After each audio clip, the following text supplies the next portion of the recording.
Hey, I'm Hensley with Rise USA. You're about to watch 2 hours of me giving away all the tips and skills and knowledge I've learned running decades of the best in the business of holiday sales on how to actually leverage all the good work you've done all year to create not just revenue, but impact the business to the next level so you can scale. Whether it's, take your family on that great vacation for Christmas, or maybe it's paying down some debt, maybe buying your first investment property, whatever it is. My family created this concept of doing the personal shopping experience, and it's been used across the industry. So these tips are proven over decades to create opportunity to impact your student body, to impact your revenue, and just for you to learn new skill sets. So watch and learn. And then if you got questions, reach me out at Aaron, Aaron at riseusa.com. And I would love to help you scale your business, your knowledge base, and be a great martial artist, a great business, martial arts owner, entrepreneur. And let's rise together and let's go forward to the next generation and make it better. All right, guys, tune in. Here we go. Quick, guys, make sure you've got one of these. You've got one of these, and maybe got one of these. Maybe got one of these, and you got something. You got something. Okay. 1,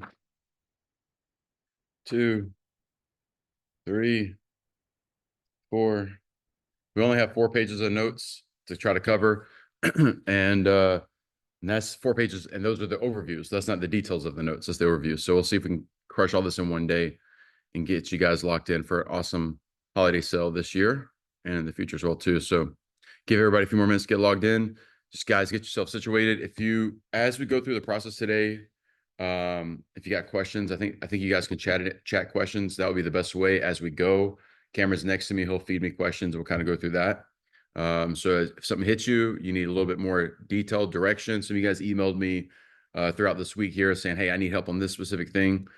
So there's something that I go over, I go too fast, and you got questions, type them in the chat and let us know, and I'll go through that in details and rock and roll with that. Cameron, I wonder if I'm gonna get that number perfect. I'll see. I'm trying to see. There you are, right there. Yeah. 2 of those are less than so. I'm in law. We'll see. Say 19. Yeah. Also, as we're waiting for people to get logged in, October is coming up pretty quick. If you go to riseusa.com, you'll see the link there. We've got to add, I got a new speaker that's coming today. We have to add as well. But that we have 6 events planned for 2025. They alternate with being focused primarily either on actual martial arts training or martial arts business. They will have both at each one.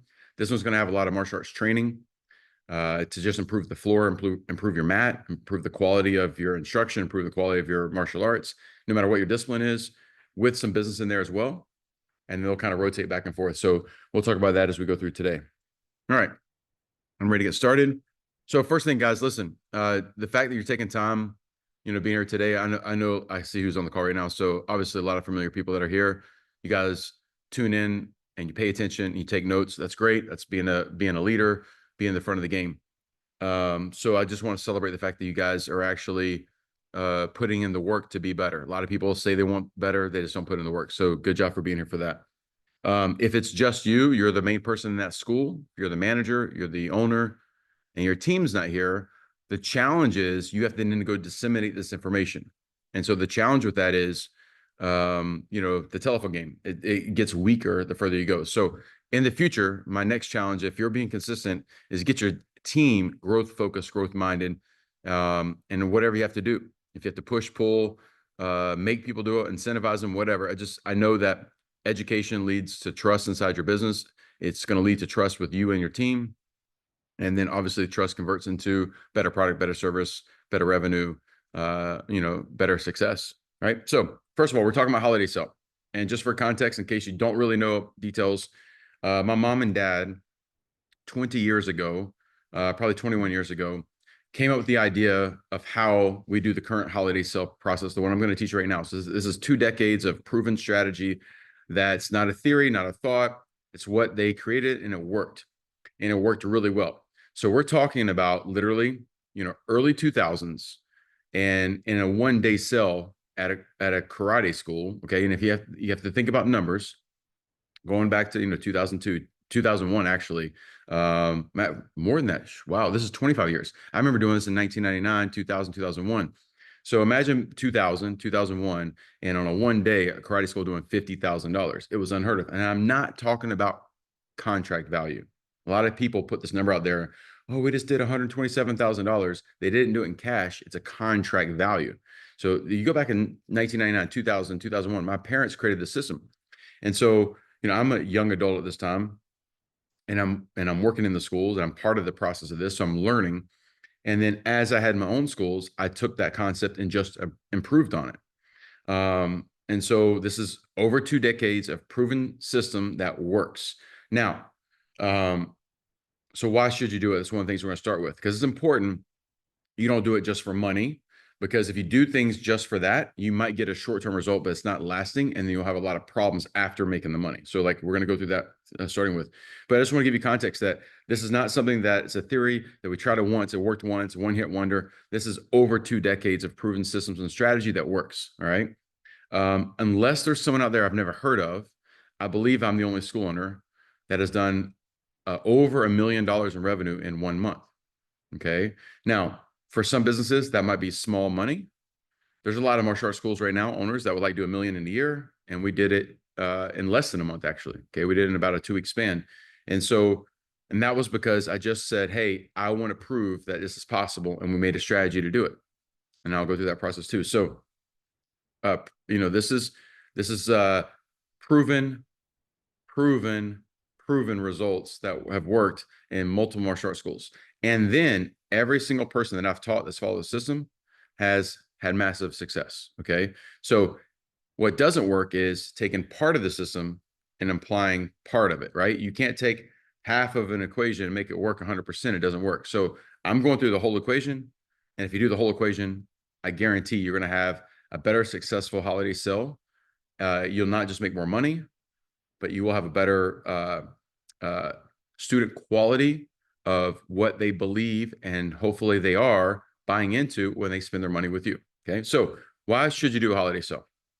Why go through the work to take the time right now on a call like this to do all the prep?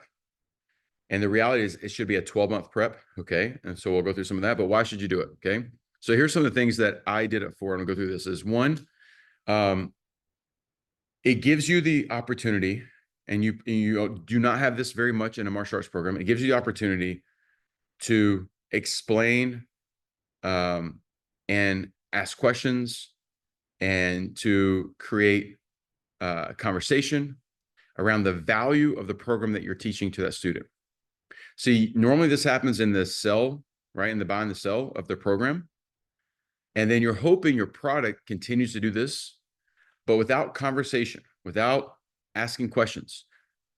The buyer, the parent, okay, of that kid, for example, that's in your martial arts program, sometimes there is a value proposition that gets falls apart because the kid's taking the class, the parent may or may not be there sometimes, and all the things you're doing great is not seen.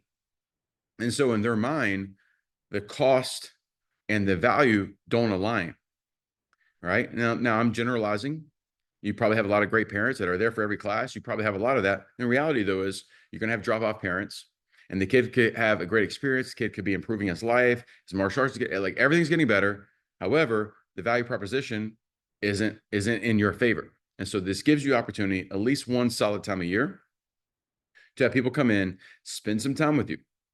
And then you have the opportunity to make sure that you resell the benefits and the value for what they're getting, for what they've already spent, and for what you want them to continue to spend into the future.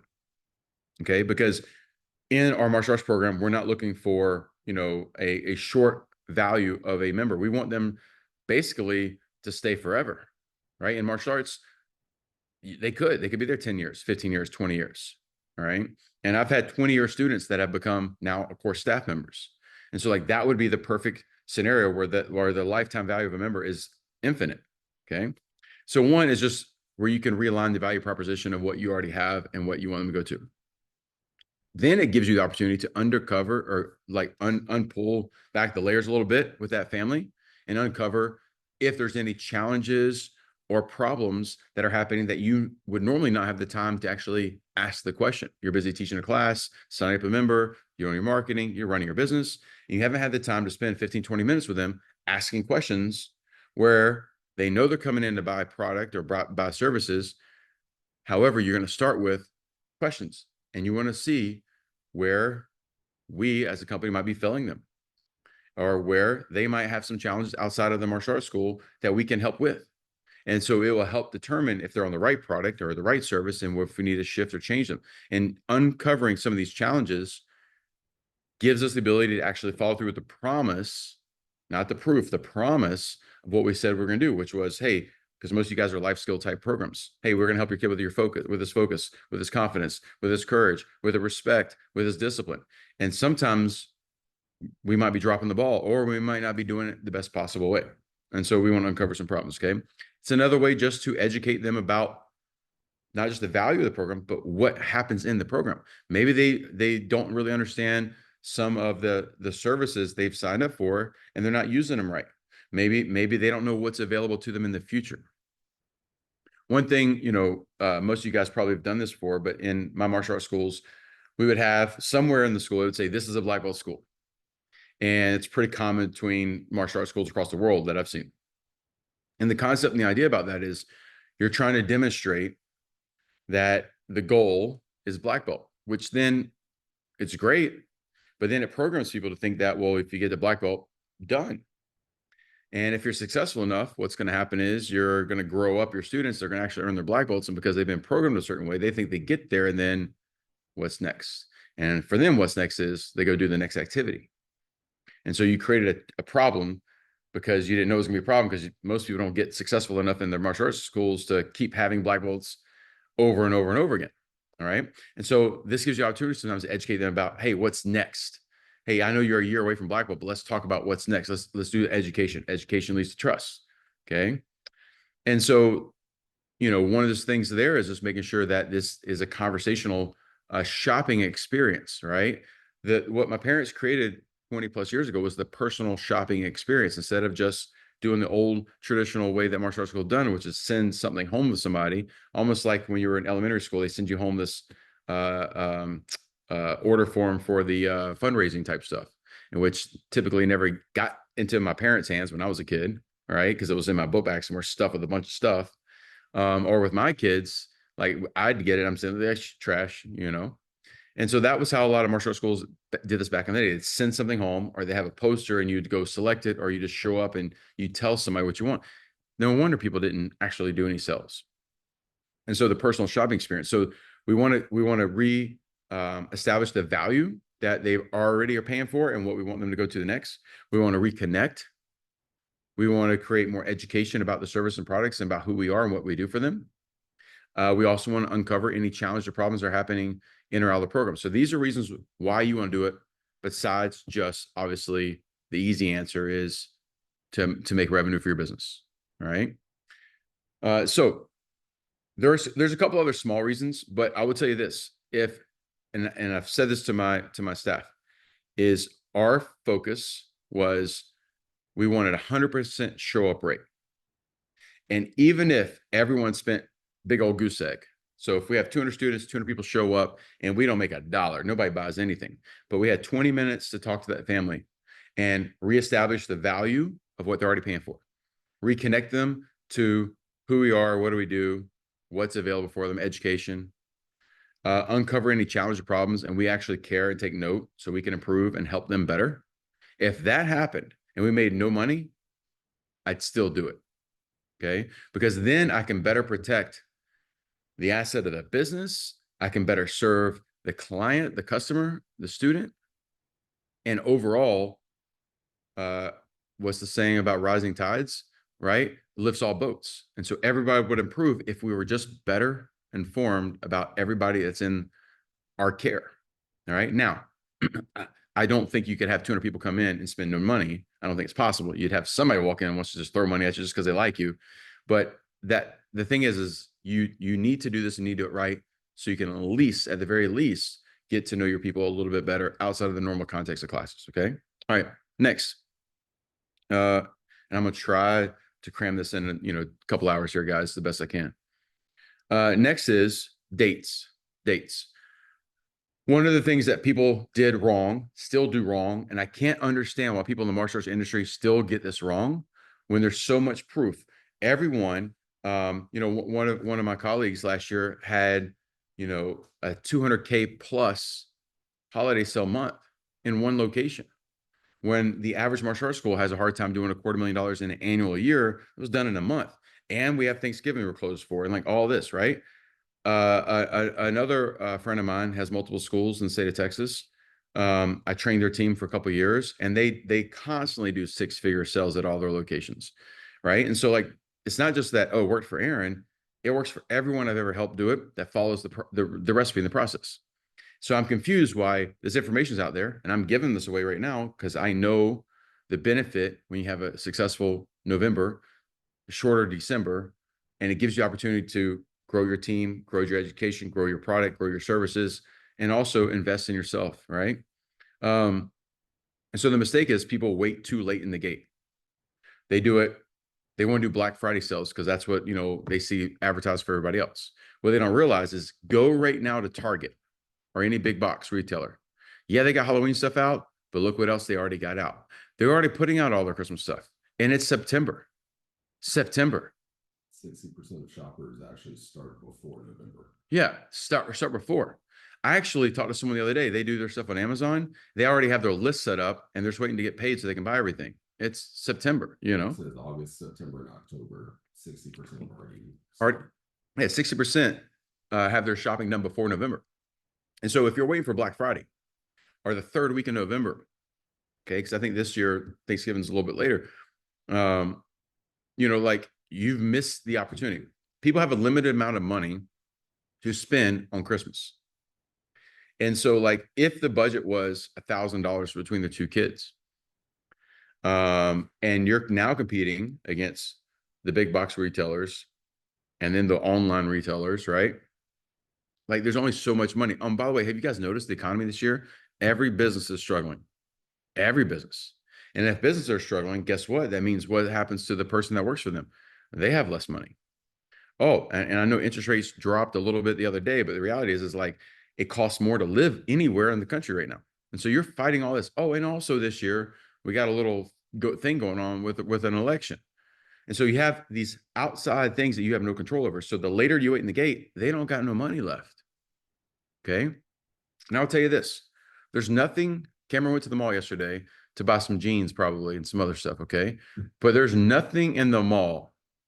There's nothing in the mall that you buy today or he bought yesterday that 5 years from today had changed your life. Okay. I will tell you this. I remember I was in college a long time ago. Okay. And I was homesick and whatever was going on, like just having one of those, and people do different things to kind of cope with that depression, whatever. I went shopping and like, I don't remember what I bought, but I remember I had a credit card. I'm a college student. I didn't have money. And yeah, it was retail therapy. And I'm like, I bought some dumb stuff in the past that I don't even have anymore. I bought a bunch of dumb stuff. I still buy dumb stuff occasionally, right? But it doesn't move you forward. So if that family that you're in care of, they got $1,000 budget, $1,500 for their whole family for Christmas.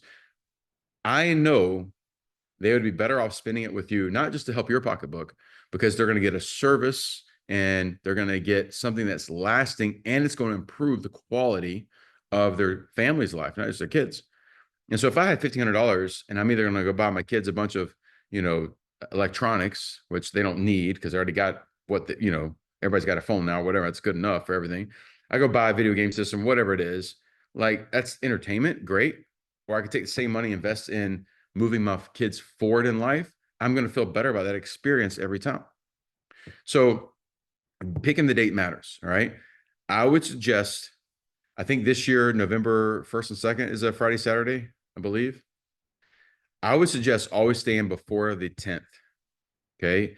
I don't care when that falls, but that's kind of my don't want to go past date. And I want my ordering done the 10th or the 11th at the latest. Okay. And I'm gonna get to that in a minute. First and second is Friday, Saturday. Yeah. So first, second. Cool. So the 10th is a Sunday, right? This year, that would be the furthest. I would not do anything past that. Okay. We might do a flash show one day. I'll get to that later in the call, but I do not want to schedule that. Okay. So one, if you're doing anything later than that, it's just not going to be as successful. Anything past the 10th, I just can prove to you for 2 decades of doing this, it will not be as successful. The next challenge you guys have is, besides you have election this year and all that, is you have Halloween. Halloween, I think, is on a Thursday this year. No, yeah, it's on a Thursday. And so if people go trick-or-treating that Thursday, or maybe they wait till Friday, which technically is November, okay, and your cell's there, like you've got a lot of distractions in the world. This is why communication, right? You got to be out there making sure people know why and what this is. But I would pick the first, second, or right that weekend. Maybe you got to do it Friday, Saturday, Sunday. If your school's big enough, you might have to do it for a week. Right? You got 300 students, you're going to want to do this for a week. Or maybe you do 2 weekends, okay? But you also need not so much availability. You want to condense it. And so you calculate, and this is the way I would do this. I'll give you a calculation. I would take the amount of students I have. So let's say you have 100 students. The amount of staff that I have. So I'm going to give you a scenario how to do this. I have 100 students. I got 3 staff members. Okay. I would not schedule 3 time slots at one time because I know there will be people that show up a little early, people take a little longer. So if I have 3 staff members, I'm going to schedule 2 blocks. If I'm going to have 3 people there, I'm going to schedule 2 blocks. So the third person is ancillary. They can, fluff the people that are kind of a little early and waiting. They can take over something if somebody's got a problem. They can go clean something up, move people. Like I need an extra hand that's not actually involved in the cell. Okay, so if I have 3 people, I got 2 slots. I'm going to schedule 20 minutes per person or per family's coming in, which means I could have a 20 minute at the same time because I have 3 staff members, which means I can have 6 spots per hour. Okay, you with me? And so now take 100, give me 100 students divided by 6 per hour. How many hours do I need for my cell? I need 16. Yeah, so I need 16 hours for my cell. So that's 2 8-hour days. Or I could do a 4-hour day, 8-hour day, 4 hours. So I could do 4 hours on a Friday, 8 on a Saturday, and 4 on a Sunday. Okay. So obviously, the more students you have, the more people you have, you can still do the same amount of time and you have more things going on. I do not want to do this a whole week. If I had 100 students and just do it for the week, that's not good. You need some urgency in there. So in that scenario, I probably would do a Friday evening, 4 hours. Okay. 8 hours, 9 hours on a Saturday, and then 4 hours, after church time, probably on a Sunday. And then by Sunday night, I would have all my orders already out. They already beat to my vendors. Okay. So dates matter because you're competing against a limited budget that a family has, and they have to do Christmas shopping season at some point, and you want to make sure you're getting to them as early as possible. Would October be too early? Personally, I've never done it in October. I believe, Halloween is still a pretty big thing. All right. It was a big event for us. We did a lot of lead generation in our martial arts schools for Halloween, and I didn't want to lose the opportunity for that. So I've always done it, but I've done November 1st. I've done November 2nd. Like there's no problem once you switch to November. The problem is when you get past the 10th, you get to the 15th, the 17th, the 25th, there's no money left. Okay. No money left. Okay. All right. Next. And like I say, guys, if you think of a question or if there's something specific, drop it into the chat as we go. Okay. All right. So next, we call it the personal shopping experience. The reason why is I want someone to walk in the door. I do not want them on their own going and saying, well, yeah, I'm gonna get that. I'm gonna get this. I'm gonna get this, because they might spend what they like. Oh, that looks cool. I want a sword. And you don't even teach sword in your curriculum. This has actually happened. I've actually coached martial arts school owners that would just put a catalog out. Okay. One of the big companies out there sends you guys a bunch of catalogs for the Christmas catalogs, and school owners just hand them out to students. And so the students then go like, well, this is cool. I want that ninja sword. You guys don't even teach sword. You don't even do weapons in your school at all. And so they come in, they want to buy that. And I've had owners be like, well, that's $200. I'm going to take your margin is very low. And second of all, you know what's going to happen when they buy it and they never get to use it? Guess who they're mad at? They're not mad at the catalog or that company. They're mad at you because you sold it to them. You didn't tell them, well, hey, I can order this for you, but why do you want it? Hey, we don't even teach this. Hey, do you want to learn this? Why do you like this? And then they only had $200 to spend. They spend it on a sword that you don't use, but the kid doesn't have the right uniform for his classes or the right sparring equipment for his classes. And they had a limited budget. So I don't give out the catalogs. That's a no-no. So I want this personal shopping experience. So we walk them around so we can ask questions, we can build rapport, we can reestablish the value proposition, and we can make sure, again, that they're on the right product and the right service and they have the right equipment or apparel they need for that program. All right. So building the schedule out makes sense, kind of went through that process. And so this personal shopping experience is very important that you understand that the sale has to be scheduled. You have to have dates, you have to have times, you have to have staff, and they need to be trained. Don't assume just because they're teaching martial arts class that they understand how they should funnel someone through a sale, which we'll go through that here in a second as well too. Okay. All right. So what should you sell? What should you sell? All right. So very simple. You should split up your sell between needs and wants. When we have this personal shopping experience, people come through, I want to guide them through the needs first. What would needs be? Membership, anything that attaches to membership. So your other services would be like bell testings. Okay. It would be private lessons, add-ons to programs if you have a competition or a demonstration team. And so like, I'm going to start with the needs. The second need would be the items that support those programs. So if I sign a kid up for my competition program and I require them to have a tracksuit and a t-shirt and 3 weapons and a specific kind of a uniform and fighting equipment, well, if those are requirements to be in this program and I just signed up for this program, that's not a want, that's a need. He can't even do the program he paid for unless he's got this stuff. And so I'm starting with memberships, and then services that are part of membership. So bell testings, private lessons, things like that. Then I'm going to go to the things that support the services. So the equipment, the apparel that it goes with it that are needs. Then I would shift to wants. And what are wants? It might be your one-off series of shirts or hoodies you're doing for holidays, right? For winter. It might be, you know, your new school t-shirt, etc. Some kind of one-off items. What I would not have is a lot of the kitsch kind of what like supplies they come out with that are like you know, junk kind of prizes type stuff, you know, where I've seen school owners just order all of them, get a bunch of them, and it's like, oh, I hope we're going to sell them. Now, do you want to have a Christmas ornament? Okay, cool. I'll come back to how I've used Christmas ornaments, but like you could have a keychain, something like that. Like you can have some of that stuff, but you're not going to sell a lot of it. And so like those are kind of more wants, and we're going to be really careful about how we even get to that. And the reality is I'm hoping to exhaust the family's budget on the things they actually need, not the wants. So I'm not trying to use the sex appeal of something that's a one-off item over here, like using a sword, for example, because it's just going to take them down the wrong road. Okay. So I'm splitting up what I'm selling by needs. So memberships, programs, that would be first. Things that stack with that, private lessons, belt testings, etc. The next needs would be the equipment and the apparel that support those programs. Then I would go into whatever extra things I would want to have, which would be a very limited amount of things. I think less is more. If you have 4 t-shirt designs, I think you just kind of break a little bit of, if you let them wear those kind of stuff to your school, you can break culture, right? I would keep 1 or 2 designs, shirt, hoodie, you know, jacket or something like that. Keep it simple. Keep it simple. Okay. All right. Now, still kind of just an overview mode right now. Still just an overview mode. Good. I'm only at 30 minutes. Why does this work? Why does this work? It only works if you have a few things already working correctly. Okay, what are those things? Is your floor dynamic? Are people leaving classes happy, making progress, sweating, smiling? Or are you just having classes that exercise people? There's a difference.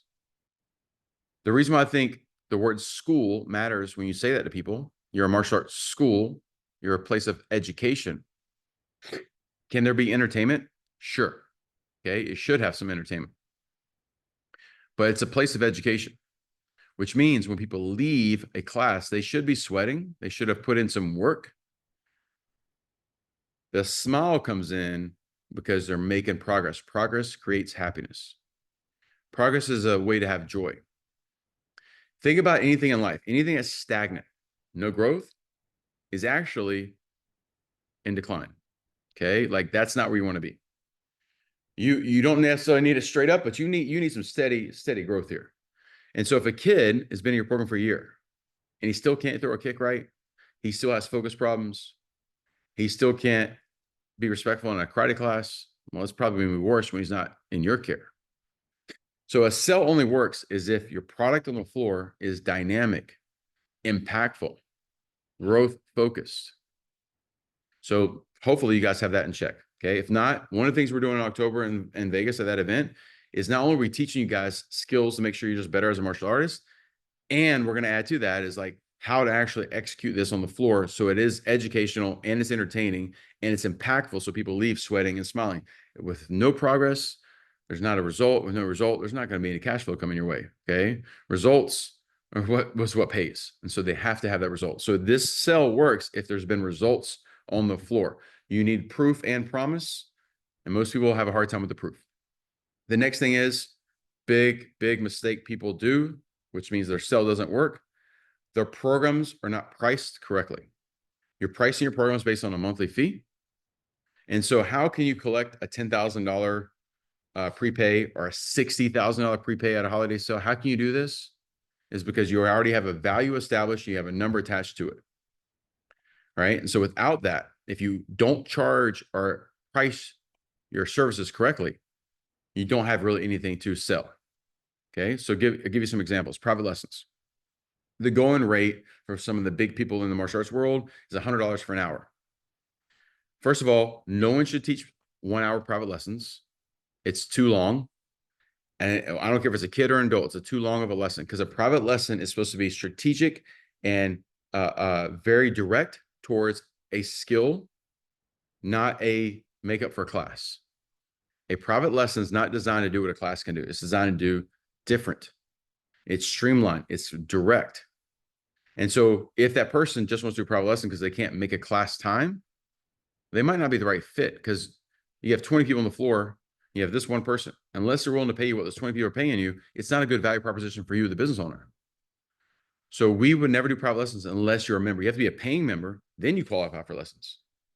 Okay. So one, you should not be doing hour lessons, but let's just go through that process. An hour for $100. So if I cut my lesson down to 30 minutes, and I think your lesson should be 20 or 30 minutes, so let's say 30, keep it easy for math. That means you're charging a rate of $50 for 30 minutes. So if I wanted to buy private lessons for the whole year, and you're open 48 weeks a year because you're closed a couple of times here and there, right? So 48 times 50, it's 2,400 something, whatever, 2,350. Yeah, 2,400. Yeah, they're right there. That's $2,400. Okay. And so if that's my rate that I'm charging somebody, and then I go do some holiday sale, and I'm gonna charge $2,400 for the year. Now, because it's a sell, and I'm gonna get them to prepay for this instead of paying the $50 each time they do it, then I discount that down. What am I gonna drop it to? $2,000 maybe? Is it enough of a drop to incentivize them to give you? Do they really want to save the $400 that bad? Maybe that's enough. Maybe it's not. But what if it is? $2,000, great. And you only have 10 spots because these are locked in. Okay. Sounds great. You just made $20,000. If we do the math, that 30 minutes for $50, you have to cross compare that to having those 20 kids on the floor for a class, right? It's not priced right. Like this is not a go to your big gym down the road and get someone just to sit there and talk to you. This is someone who's got a tactical and technical skill they're directly giving you, right? I've got 40 years of martial arts knowledge. For me to sit with your kid for 30 minutes and give them everything I know, right? That's like, I went to Harvard for martial arts. I've got all this information. Try to go get a Harvard professor to spend 30 minutes with you one-on-one and pay him $50. They're going to laugh at you. It might be 500. It might be 5,000. I know some people right now to do a 1 hour Zoom. It's $100,000 for 1 hour Zoom. That sounds crazy. Well, who would pay for that? I actually know someone who's paid for it. Not me, by the way. Okay. But I know people have done it because it's a value proposition and it's condensing information. And so like, if I go grab a book that I have on my shelf back here, I can pay $20 for this book and read the information. Or what if I could call the author up, fly to him, sit next to him, and ask him and have him walk me through actually his experiences? That course is going to cost more, but I have to figure out stuff on my own over here. I can go right to the source and get it direct. And so, like, that's what people are paying for in a private lesson. They want to go right to the source. They want the information now. They don't want to wait the 6 months it's going to take to get in classes. So that is a higher value than what a class would be. And you're actually undercharging, because I guarantee you're making more than $50 in 30 minutes if you have 20 kids on the floor. And so you have to price it right. And so, like, what would you charge if you did this math right? Well, you probably honestly would be more like 125, 175 for that 30 minutes. Okay. So let's just keep it easy. Let's say it's 125. So now that times 48, 125 times 48 is 6,000. now it's $6,000 value. 2,400 or $6,000. And so I can mark it as that's a $6,000 package. I only have 10. How do I only have 10? It's not a fake number, because I look at my calendar and that's all I actually have room to teach, because I have group classes. I have all this stuff going on. Okay. So now I had 10 at $2,400. Okay. That's $24,000 of value I'm selling. Or now I have 10 at $6,000. That's $60,000. So if I take my $24,000 and let's say I just cut it by 20%, so that would be 5,000, right? 24,000 times 0.8. It's gonna be 19. Doing math on the fly, could just do it on my own, but what? 19,200, okay, or 60,000 times 0.8. Take a 20% off of that. It's 48,000. Yeah. So do you want to make 19,000 or $48,000, guys? Like, duh. So if your things are not priced right, that's just private lessons. Let's talk about memberships. Okay. So, like, if you don't have things priced right, what about belt testings? If you have 4 belt testings a year, now a lot of people have all inclusive. They charge one fee, everything's included. I don't mind that, but here's a problem. You create a problem by trying to make it easy on you. Business is not designed to be easy. Entrepreneurs are not looking for an easy life. They want control, not easy. They want control, not easy. So let's go through this. You do an all-inclusive. Like, I'm just going to charge $250 a month. We don't charge belt testing fees. We don't do that, and you're just making it easy. Sounds great for a selling technique. The problem is that member doesn't understand the extra work it takes to run a kid through belt testing, order the stuff, get it ready, put on the graduation, put on the show. They just think it's all built in. So if it's all built in, there's no extra value to it. And so then they do not understand, because if there's not a price attached to something, people don't put a value to it. It's how we're trained.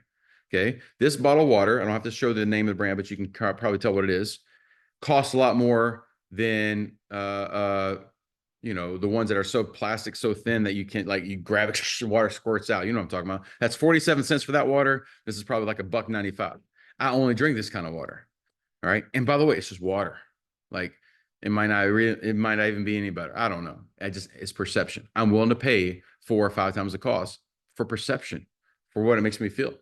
Okay. So same thing here. If I price things wrong when it comes to things, and I make this all inclusive, well, the problem is that parent thinks, well, when you just spent $5,000 on a graduation, they don't understand. There's no sympathy. And then you're going to use the sympathy card. Oh, that's what costs so much to do. They don't care. There's no price of value to it. And so I like having everything where it's kind of a la carte, where everything's got a number attached to it. So when you stack things together, just like in the private lesson they gave you, hey, it's a $6,000 package. Hey, today only, you know, 4,800, 4,200, 3,700. Now they see that that's the value. I'm buying a $6,000 program, I'm getting it for $3,700. That's a sell. By the way, we call this holiday sell. Okay. So pricing is so important. Pricing is so important. You should evaluate everything you sell, membership, service related, in this kind of context. All right. And so it doesn't mean you ever have to discount things. It doesn't mean you have to even charge for these things, but there should be a price attached to it. So let's go back to testings. If you don't have it built in, if it's a separate thing, and let's just say you're still at $40 or $50 for a belt testing, you're so under market value because you're still in, 1998 prices. Okay. But let's say you do this 4 times a year, and let's just say you're charging $50. That's $200. One, your value proposition going just like the private lesson is way off. Okay. But let's just say keep it like that, and you have 200 students. Not everyone's going to test 4 times. Maybe that at a rank level that doesn't qualify for that, but everybody should be testing pretty frequently, because testing equals progress. That's how they visually see the progress. For them, it's important. And don't try to be this hard old school karate guy that's like, well, we don't give belts away. Yeah, don't give belts away. But belts don't matter until you get to the end, because these are all fake anyway. We created this belt system to show status just so we know where people rank on the quest to the first belt, which is black. Black's not the last, it's the first. It's the first belt. And we created the yellows and oranges and purples and pinks and all the other grays and all these fake colors, right? All crazy stuff on belts nowadays. That's all created just so you can have a status. It's a status. By the way, people pay for status. Okay. When you're in the airline, you guys pay attention next time you go check in. They used to just have one line to go to security. Then they created TSA thing. You pay for that. Now they have clear. Then they have clear with TSA. Now they have the digital ID. Then they have Express. They have this next thing you can even upgrade. And guess what? They keep doing. They keep adding products because too many people are doing the TSA. And now the TSA line is bigger than the other line. And I saw another one where it's like you go through and they like take you to a whole separate area and they charter you like to your plane. They'll like drive you to the plane. They keep adding levels to the game because they go, oh shit, we exhausted our customer base. Let's give them something else so they can. People pay for status because now it's like you're getting convenience, you're getting speed, and it's a status thing on your device when you go check. Oh, yes, you're at this level. Oh, great. Yeah. Oh, you're priority. Yes. Awesome. People pay for status. Okay. So pricing is so important. You got to get this right. Belt testings, $200 for the year. And then you're going to say, hey, if you go and prepay for next year, it's $150. You basically get one free. It should be such an easy sell. And I'm going to get way into that later on. But if I have 200 students, I guarantee 100 people would say yes to that. That's $15,000. And that's free cash flow for you to invest in your business to scale your business up because you're going to spend that money anyway in part of your normal process. And here's the next thing is I got a commitment. If someone gives you $150 to go and prepay for the 4 testings for next year, guess what's probably more than likely going to happen? They're going to stick out for the year because in their mind, they paid for something. There's a value. There's a value. Okay. So without everything priced, people don't see value.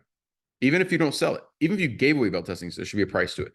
Even if I give away a private lesson, it's kind of like we screwed up. The kid's gotten in trouble or something. Like either we screwed up, we're trying to throw them a bone. Something's going on in their family. And we're like, hey, let's do this. If it's $125 for that 30-minute lesson, $175, whatever the price point is, and I give away this to the mom. Hey, mom, listen, I'm going to go and give this voucher. It's a $175 program for a private lesson with me. I want to give this to your son because I know he's been going through a tough time and he's fallen behind in class a little bit. And I want to just give this to you. There's a value attached. I gave it away, but there's a value. And by there being a value, the mom's going to respect it. She's going to show up. If there's no dollar value to it and I give it to her, what's the likelihood they just ghost me, don't show up, whatever? It's higher. Okay. For you guys who are looking at prospects, you give away free introductory lessons compared to somebody paid you $75. Someone pays $75 for a week course, they're showing up. It's free. They might skip it. Okay. So pricing. Evaluate your pricing. Make sure you actually are not on 1998 prices or even 2004 prices or 2017 prices. You need to be at 2025 prices. You got to be forward, okay? Because it gives you the ability then to structure a sell the proper way, okay? I would encourage you, if you haven't updated your pricing, October is your month to do it. You go into the sell month, and I would reevaluate in the year so you can be ready to change them again in January. Every couple months, you should be looking at this, okay? All right. So one, your floor has to be super strong. Your floor has got to be awesome. Program's got to be good. You've got to have everything priced right. You got to have your dates right. Okay. So that's just kind of overview stuff. One other thing, a little bit on the pricing structure. If I had that all-inclusive program where I'm like, I just charge $250 a month, no big deal. It's hard to then make a big holiday sale splash because people are built in on this monthly rate. They don't see a program. They see a monthly membership. The problem with the monthly membership is people quit memberships. They don't quit relationships. They quit memberships. And so like they see it as a monthly membership, which means if they don't come that month, they don't want to pay. Like I have a car sitting out here in the parking lot out here that there was months I didn't drive this car. Months. Mercedes still wanted their money. Okay. They're not like, Aaron, you're not driving it this month. Don't pay me. All right. It doesn't work that way. So they think if they don't show up, they don't pay you that month. And by the way, if they don't show up for a month, that means they're probably quitting or I already did quit, just didn't tell you. So they don't want to pay you. And then the obligation to each other, the connection that we have to have, because I want them to show up because I can't fulfill the promise to get the proof without them there. So I got to get them there. Okay. So I would not stack it all together. However, that being said, when you put a value to everything, and so let's say your program was $4,000 for the year, and then you can choose how people pay for it. They prepay, they're breaking down the quarterly systems or monthly, whatever. Okay, it's 4,000 for the year. And then there's these other things that they need to do, right? Which is buy their equipment. Let's say it's $500. Belt testings are $100 and it's 4 times a year. So that's $400. You suggest private lessons every 3 months or something like that, right? You can have all these things stacked. And so you have your overall cost, you got your length, you have the services that come with it, right? You got the features, the benefits of that. You have your price, and then you elect how they choose to pay for it. And you have all these other things that they're going to need to have, they're required to have, but it's not the membership. So equipment's not membership, but they need that for the classes. Testings are not membership, but they're going to need that to move up in the level so they can move to the next program. If you don't have everything built in, what it gives you the ability to do is, hey, mom, listen, if you'd like, we actually have a membership level where instead of having to pay for this as you go, you can go ahead and put this in, build it into your program, and we have an all-inclusive program. Now I can sell the all-inclusive as an option because I have a value attached to everything. So if I said, hey, as a $4,000 membership for this year, hey, here's the other stuff you need, right? Not these are needs, not wants. It's $1,700. You're gonna do this over time. Or maybe it's $1,200, whatever it is, depending on how much equipment people have, right? And so if you want to make this an all-inclusive, I can go ahead and include that into this, and you don't have to worry about it as it goes along. And hey, we give you a discount for going and doing that now. Now I have the ability to sell the all-inclusive as an option if I want to, because I put a price value to everything. That's why pricing is so important. All right. So we're going to go through setup here in a minute. I'm going to shift here and now go into how do I discount, or what am I discounting? Okay. So once I have pricing right, I know in my mind I'm going to have my needs first, membership base, services, stack-ons with that, needs for those programs. So the weapons and the sparring gear and the uniforms that are needed, that are required. Then I'll go all the needs and I go to wants. Okay. But it's called a sell. And so how do I figure out discounts? And so the way I did this is we typically had 4 programs in our schools, and we made it super simple. Program 1, which is like a trial course, was anything you bought that day was 5% off. Second level was our core program, was 10% off anything you bought. The next level is 15, and our highest level would be 20%. Okay. And so we incentivize people as they stacked up higher levels. We're rewarding their loyalty. We're rewarding them being there for long enough, because obviously that person's worked their way through these programs. They get a higher level discount because I have a lifetime value built in with that member. Now, it's super simple. Okay. With the exception is on memberships, because we were really pushing the ability for people to go into the next level at this time, because we would teach the concept of mom and dad on Christmas morning, their son walking down, and Santa, or however they do Christmas at their house, had brought him his sword and his bow staff and his nunchucks, all custom colors and custom made for him with his name even on it, his duffel bag with his fighting equipment, his new uniform for his competition program, because mom and dad have limited budget for Christmas. And now these are needs for their kid to go to the next level, and they get to be the winner as Santa and have it all there because they had a time to get it in November. It gets the time there to get for Christmas, because if you order this 2 weeks for Christmas, they don't get here. Okay. And so we wanted people to move up. So we would help explain to mom and dad, hey, listen, I know you only got hey, what's your budget for Christmas? Like, what do you think about spending? Hey, this would be a great Christmas present. Go ahead and get him ready. So in January, boom, he's in the next program. Okay.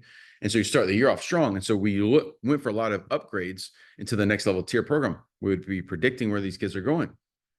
And so with that being said, we would have a standard pricing discount for our memberships, typically somewhere around 20% across the board.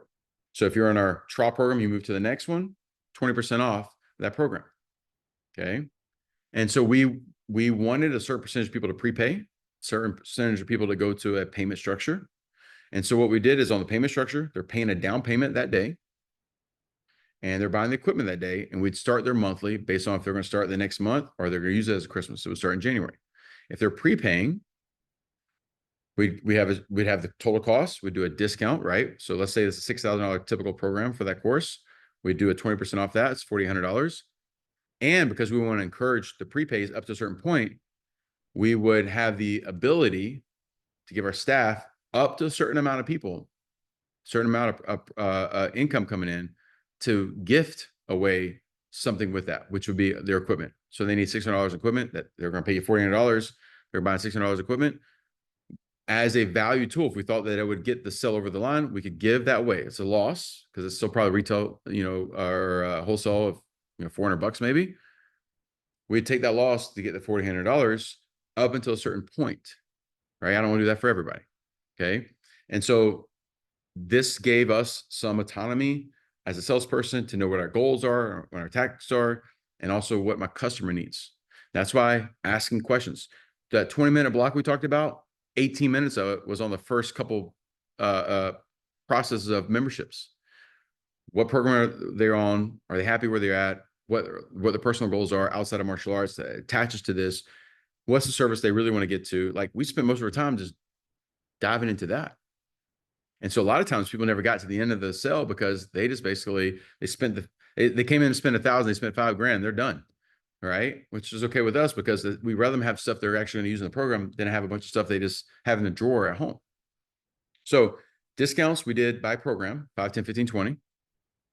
Our volunteer teams, we'd give them a discount of the 15 or 20, like we put them in a higher level like that. And then if someone's on a 5% level and they are on the fence about upgrading, when they move up right then on the spot, then everything now is an extra 5% off. So it incentivizes people to go ahead and make the decision on the fly. Okay. So I'd keep it simple. Okay. And then what we did is memberships and services were already pre-scheduled discounts. Bell testings, okay. If there's 4 a year, we're $100.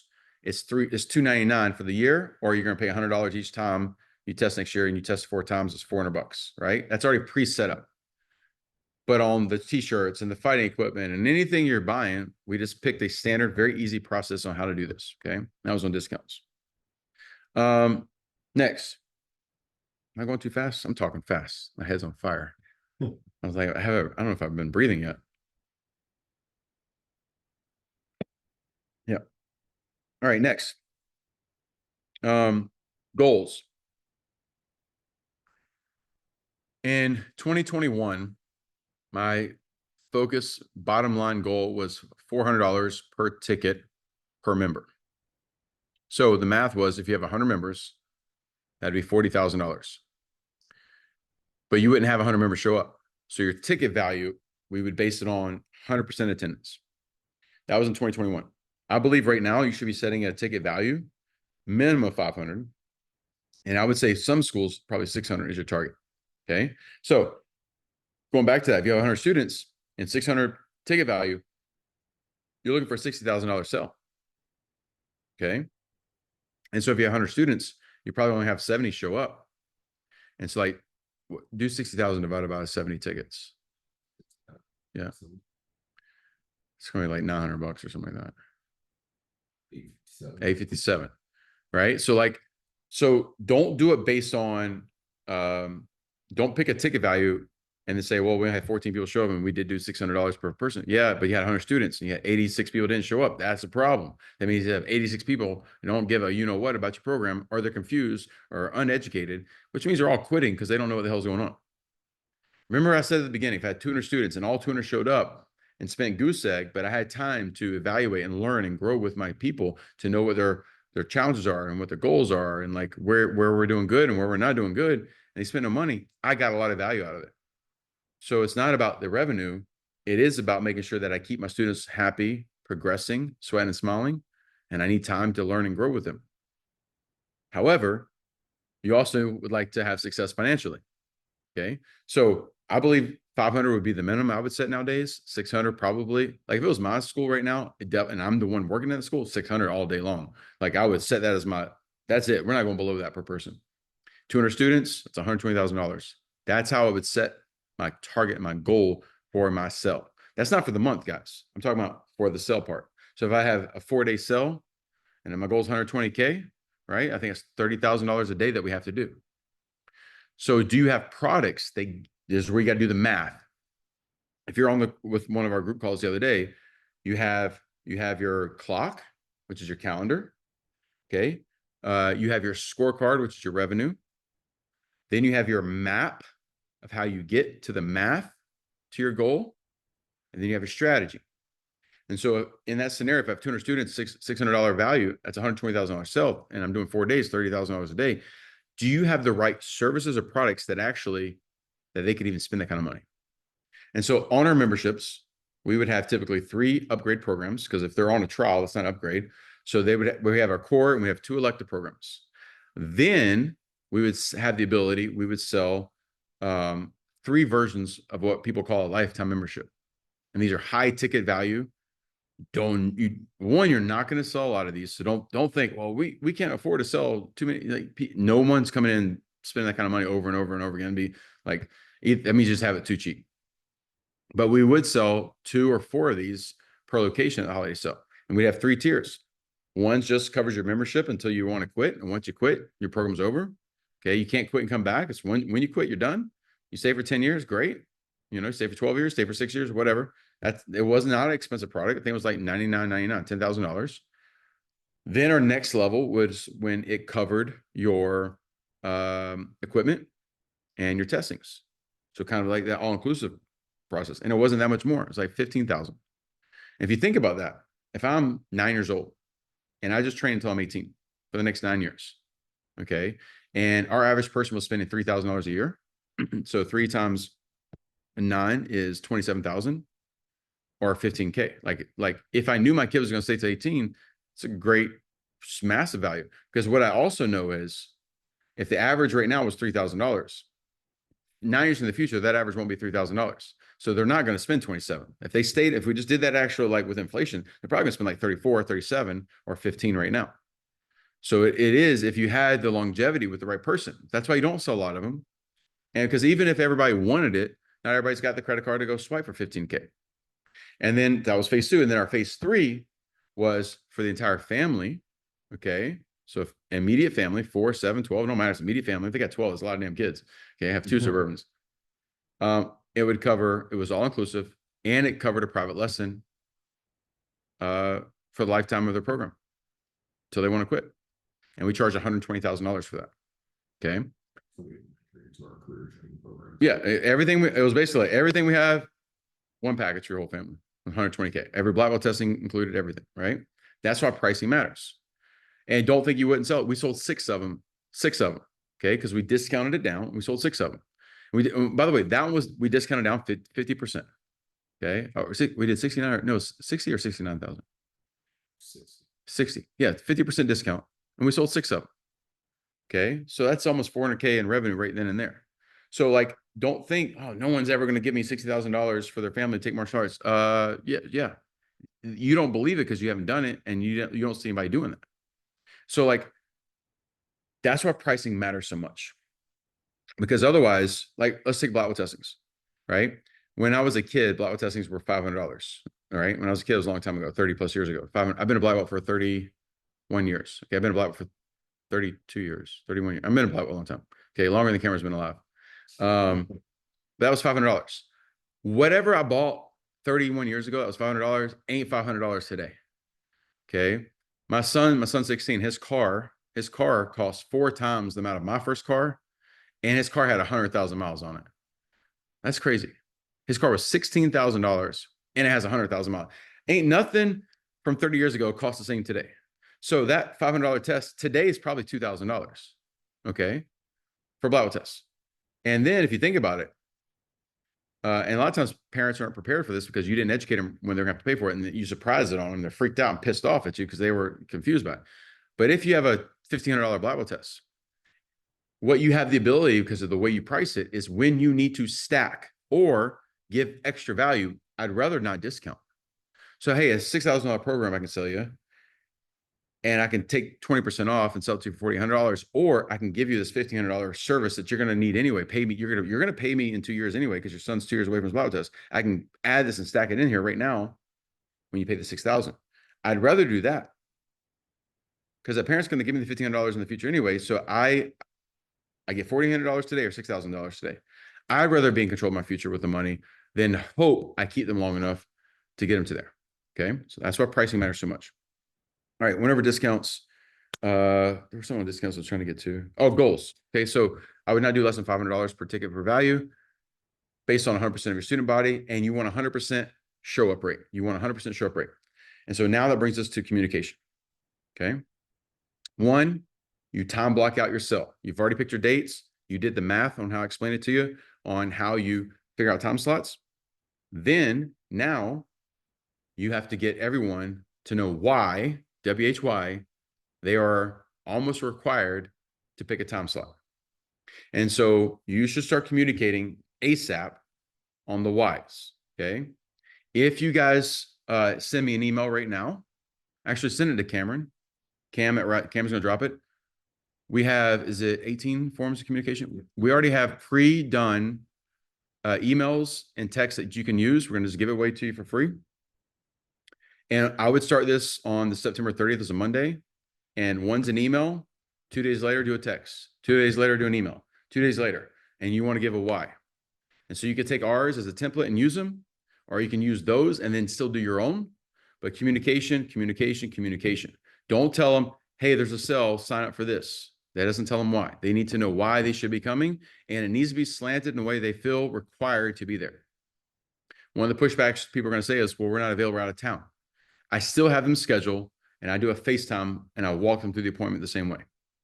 I want everyone to understand that I will guilt them if I have to feel required to show up to be part of this, because I need to learn about my customer better. And this is the best opportunity I can give them right now. It's almost like doing a parent-teacher conference. I'm going to make sure on the right product and they're on the right service.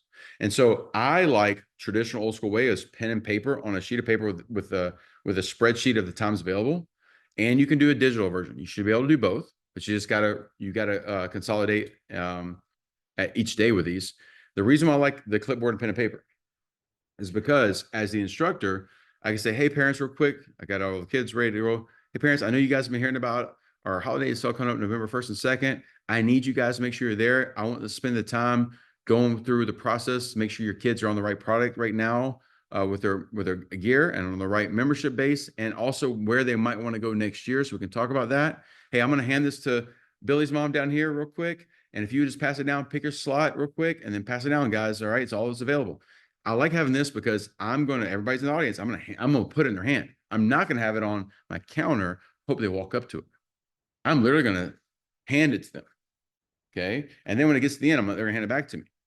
And I'll say, hey guys, everybody pick your time. Everybody's good. All right, great. Awesome. Awesome. And all I'm going to have in there is I need the student's name and the phone number. All right. These 20-minute blocks.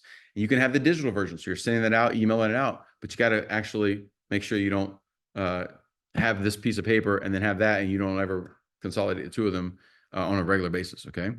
So then communication though is you got to explain why they need to be there. And so here's some reasons why. Okay. One, time with their instructor. And by the way, you got to educate them. Hey, moms, dads, if this is Christmas, don't bring your kids. Okay. Sometimes they can't avoid it. I'll tell you how to do that in a minute. But hey, moms, dads, this is time that you get to spend with me to make sure we talk about your son or your daughter's future martial arts training, right? Hey, I know he's been saying about he wants to be on our demo team one day, right? I know he's talked about he wants to be part of helping out with classes one day. And so it gives us time to actually, connect, collaborate on, are we on the right service for your kid, right? Is he happy? Is he challenged? The reason why kids get in trouble at school a lot of times because they're bored. They're bored because they're not busy enough because the class is too easy. This happens with some of your students. All of a sudden, this great kid's not liking it so much anymore. He's probably not challenged. He's just bored. It's not a class that's challenging enough to him. So one, just, the time with you. Next is making sure they have the right equipment. Hey, kids grow. Hey, moms, come save some money. Your kids, it's time to get new uniforms. You're going to have to get them at some point anyway. Hey, how about custom weapons? We made a lot of money during the holiday season because we would give them the ability one time a year to get the weapons they need for classes, but customize them. Okay. We use Ultimate Weapons. I think most of you guys have heard of them, but we'd let them choose and put their name on their bow staffs. And I will tell you, if a kid loves weapons, and most kids love weapons, and they've got the standard bow staff that you sell, and then the kid can get something totally custom and it's his favorite colors and it's got his name on it. There's some excitement level when something's new like that. Right. My son does commas. He did bow staff for a lot of years, does commas now. He probably has 25 pairs. And every time he gets a new pair, he gets a different color scheme. And next thing you know, you start seeing him drop stuff on Instagram. Right. He's making new posts. He's excited. It's like Cameron. Cameron got a new pair of jeans last night. I bet he wears them tonight. I mean, you're going to wear them tonight? That's what I bought him for. He's going to wear them tonight. Okay. So like, I'm surprised he didn't wear them last night. Okay. If you go buy a new pair of shoes, you're not waiting until tomorrow to wear them. You're gonna wear them tonight. So if a parent understands that this could be a motivating factor, spending $110 on a bow staff can reignite a kid who might be losing interest. Right. And then gets to pick the colors. My son was 4 years old, and for Christmas, Santa brought him sparring equipment, custom weapons all across. He was 4 years old, walked in there, had commas and bow staffs and swords. He's 4 years old. Boom. Why do you think at 16 years old, he loves weapons and he's great with it? That seed was planted at 4. Okay. And he was watching his dad compete in weapons. And so you've got to continue the education. There's a difference between announcing, promoting. Announcing would be, hey, parents, don't forget, holiday sale November 1st. See you guys there. That's an announcement. Cool, do those. Promotion is going in the same scenario. Hey, parents, hey, I just want to remind everybody, you guys know about our holiday sale, right? Hey, listen, parents, the reason why I need you guys there is because all the kids here are moving up next year to the next program. They're all going to need new weapons. And I'm going to spend time with you guys, but going over and make sure we have the right sizing, the right weights, the right balances for what they're doing with their weapons training. I want to spend that time with you guys, educating you guys. Hey, parents, any questions on that? You guys good? All right, listen.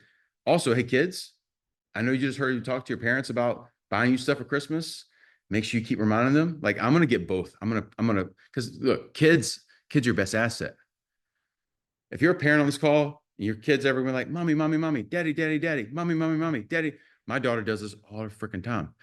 Daddy, daddy, daddy, daddy, daddy, daddy. I want this, or daddy, daddy. She don't stop.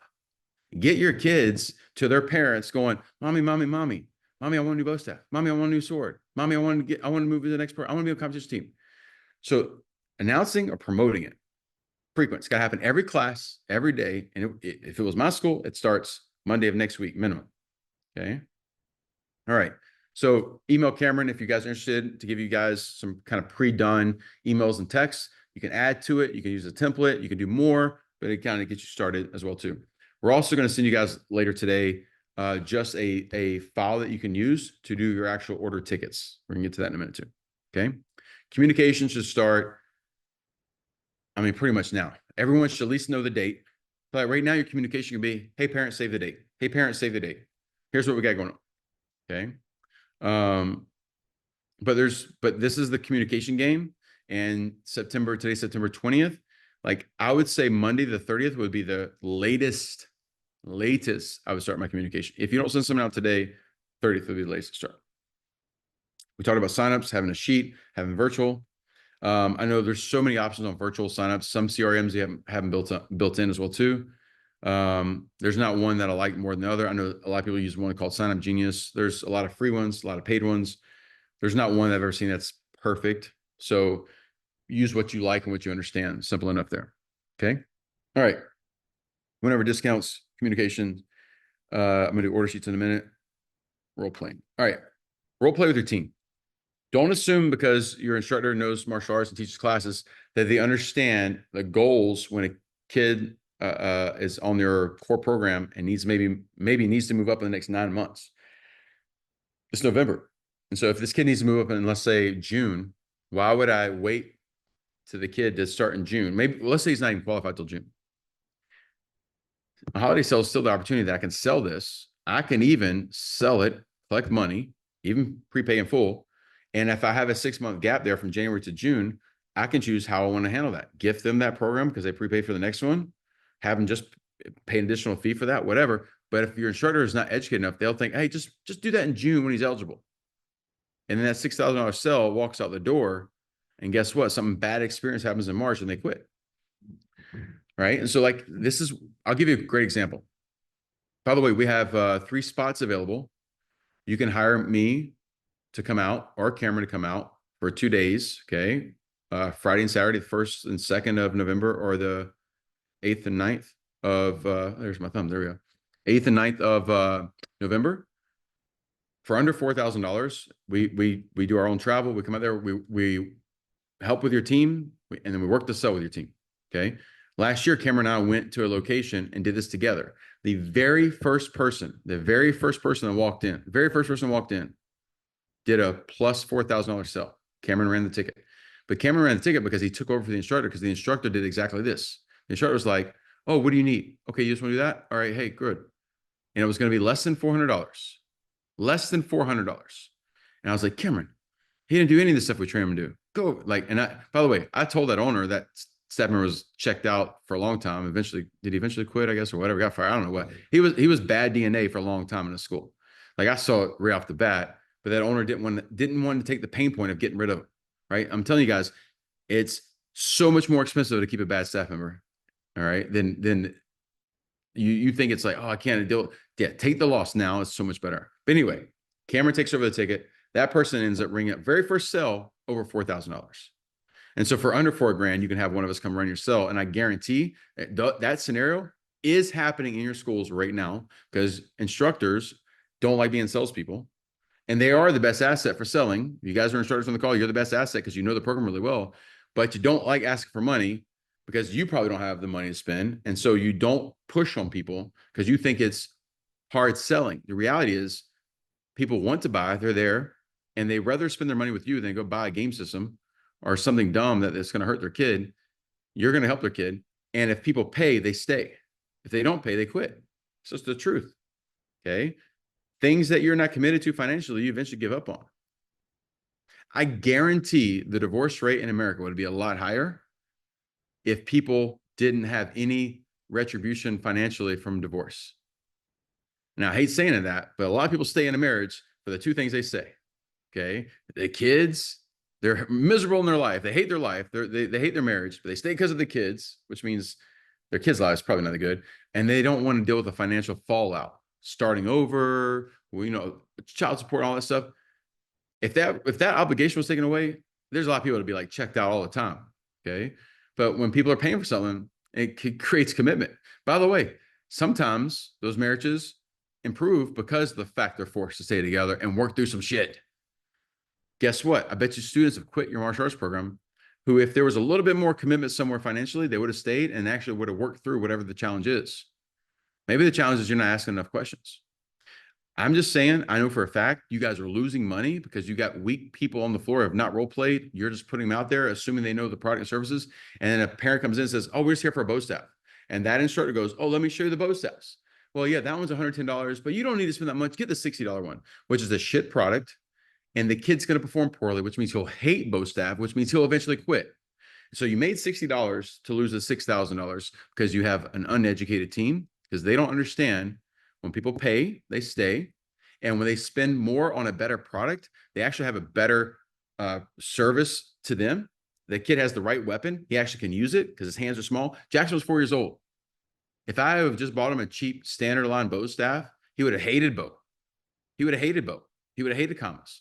But he has something that's balanced right for him, size right for him. I see karate school owners selling bow staffs that are like a foot too tall for the kid because the instructor will say, well, it will last a long time. That instructor's a damn idiot. Because what he doesn't know, apparently he doesn't know nothing about no damn bow staff, which I'm teaching you guys how to actually use the bow, how to teach the bow when you get to Vegas. But if the bow is a foot taller than the kid's not going to be able to use it. It's going to be awkward as hell. Go find a 4-year-old kid and give him a size men's 9 tennis shoe and watch him flip and fall over his face. That's basically the same thing. Then he's going to hate the bow staff, and he thought he was going to love it. Now his expectation and reality don't match. He's bored. He quits because he says, Mommy, I don't like it anymore. The mom says, I don't want to deal with that. She quits. And so you sold some for $60 because your instructor says, oh, you'll get a long value out of it. You'll save you money over time. The heart's in the right place, but it's an uneducated person, doesn't understand. Actually, you would have saved so much money by getting $6,000 from that kid's parents instead of the $60. You would have saved them so much trouble, hassle, structure, finding out things in life. They love martial arts. They love you. They like everything about it. But you try to sell them. I've seen this happen in my schools. Even I'm telling you, when I have novice people doing this that we did not train properly, parent comes in. We're here just for a t-shirt. We're here for a bow staff, and then you sell the wrong thing. So Cameron made over $4,000 on the first person walking in the door because he just knows how to ask the right questions. So role play is so important. So what should you role play? You set up your cell, and we'll get to the setup in a minute. You set it up, and you literally take every product, you educate them on every product, every membership, and then you create scenarios. Hey, a kid's going to come in, and the mom of a kid's going to come in. The kid is a purple belt, and they got 1 year left in the program. They already prepaid. And go and see what they bring up. And the way we do this is we would give scenarios. Okay, we make it fun. You'd have scenarios like in a hat, people pull up, draw them out a hat. People have clipboards. And then what happens is I have 2 or 3 people go kind of against each other. And so like we'd role play and they get to the end of the cell, they would have to ring up and whoever got the highest ticket won. Make it fun, right? So you role play and you should not do this one time. You should probably do this twice a week, starting the first week in October. So you should do about, at least 8 of these would be the minimum. And it should probably be about an hour long each time. So important. Okay. Practice helps with progress, leads to perfection, and preparation equals profit. The more you prepare, the more profit you make. Okay. So if you're going for a $600 ticket value, you got 200 students, you're trying to do $120,000 over a 4-day sell, you ain't doing that without practice. You got to come up with some scenarios. Okay. All right. All right. I got about 4 more things to go. I'm doing actually good. Might be 2 hours. My head's on fire though. I'm talking so fast. Look back at we did. Yeah. That weekend, the holiday sales. Yeah. I did 2 cities that weekend. We did 42,000. And the one, yeah. So you went to 2 cities? Wait, I was in 1 or 2 of them. You were in 1. I was in 1. So that's right. So Cameron went to 2 schools last year, and he brought in. Look at that, I like it. He brought in $42,000 for those schools. Right? He brought in 42,000, and so they paid us 4,000. Mm-hmm. So that's pretty good ROI. I take that all day long. I'll pay you 4,000, make 40,000 off of you all day. All right. Setup. What do you need to have? Okay. I would not have a lot of actual physical product. I know a lot of martial arts schools order a bunch of inventory, hoping they're going to sell it. I pretty much had 0 inventory. We would create poster boards. And to be honest with you, for the first 10 plus years, about a month before the sell, because we're going to role play with our staff. If you ever did science fair at your school back in the day, I would go buy the 3 folding out poster boards, and I would take the stuff from the catalogs, cut it out, glue. I was science project style. This is literally like, it's so funny. I've made millions and millions and millions of dollars from science project poster board skill set that I learned by cutting stuff out of catalog, a little glue, and putting a price to it, and then walking people through the process. And the only thing that I had for people was a few things in front of the board that was for sizing or for show, right? So like, let's say you're on your custom weapons board. I'd have maybe a pair of commas and a bow staff there, and maybe 2 bow staffs for sizing or something like that, right? To show them an example of what, custom looks like if you don't normally sell custom stuff like that. I also know when people buy things, like say going back buying a custom bow staff, for example, like I know a lot of times people's budget might be less. And so when they get something custom, they're going to put it on the tree because the kid maybe already has everything you've sold in the past, whatever. Like getting them in the process where they get to pick things, give them some ability to do things. It's so exciting for watching a parent, because sometimes the parents are picking this for the kid and you're going through this. So like sometimes it makes them feel like they're not even buying anything, right? It's like selecting stuff for your car, right? It's exciting picking this up. So I didn't have a lot of like stuff, very little stuff. Okay. I had less than $1,000 in inventory most of the time on these sales, because it was just 1 or 2 sizes of a few things, but poster boards. And literally, I'm telling you, I spent typically less than $1,000 per school per sell for everything I need to operate the sell. And the ROI on that, infinite, basically. And so it would start off with membership boards, pricing on it, the equipment that attaches to that, the, then the things that they need for classes beyond that. So maybe you have your memberships, they're upgrading, here's the stuff you need for that. Then you have your stuff that maybe you're already at the highest level, or maybe you don't need to move up over here. Then the stuff that you might need, maybe the kid, this is a great opportunity to sell 2 uniforms to a kid. All right. Because mom and dad don't want to wash so much, the kid grows. So like uniforms, sparring equipment, custom weapons, then the t-shirts and hoodies and the stuff like that. And the last thing is kind of a little bit different here. The last thing I would mention verbally, the last thing we'd have is they go to the checkout stand. So imagine this, you walk in, it's a funnel set up on your floor. You have tables, okay? Just put tablecloths on it, put these boards on the tables. Imagine like a big U, okay? And as they come to the end of the U to go to your checkout stand, I would have typically the private lessons and the prepay for belt graduations and testings, The reason why I have those last is because when we get to the end, I would ask the parent, like, okay, hey, is there anything, did we miss anything? Hey, listen, I'm looking at your stuff real quick. Hey, by the way, we talked about over here. Let's look at this one more time. You can go and prepay for testing, and $300 you go for next year instead of the $400 you're going to spend. You want to go and add that on? And most of the time I just got a yes. It was the easiest sell. So I had them at the end because it's just typically it was just an assumption that people are going to say yes to it. Okay. All right. So that's the flow. I have one person on the cash register the whole day, because if something's wrong with money, I want one person to talk to. And so we'd have these tickets, which we're going to give you a sample of one of these, and it would have on there student's name, shopper's name. Is this a Christmas present? I need to know, are we allowed to talk to the kid about this or not? Phone number, email address. Okay. And then we're writing stuff down as we go through the process.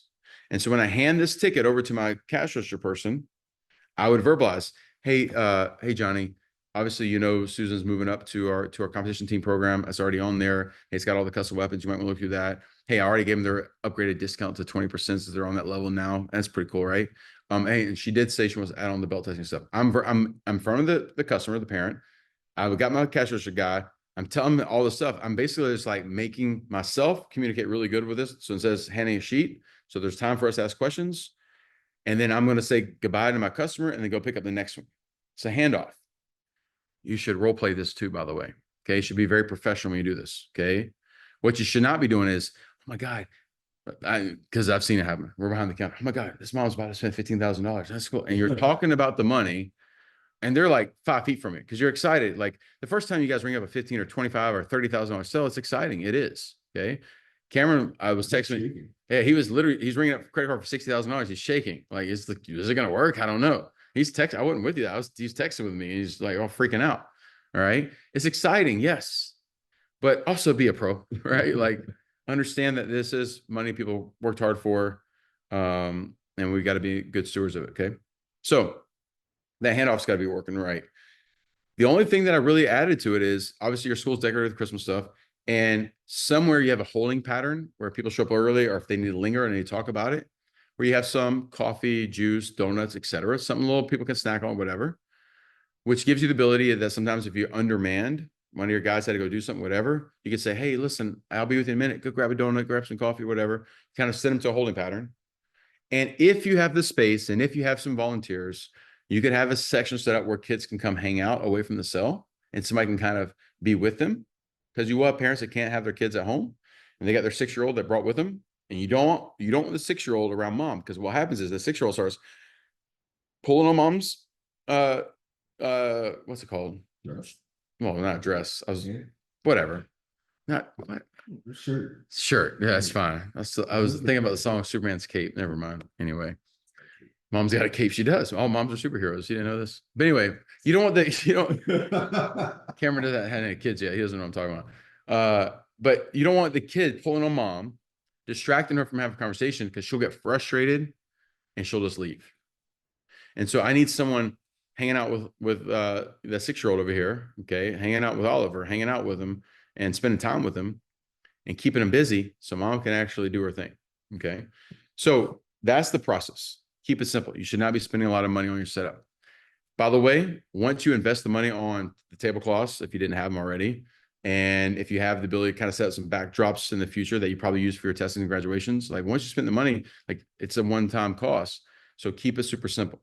Have some music playing, a little light, so that way it kind of blocks out some sound.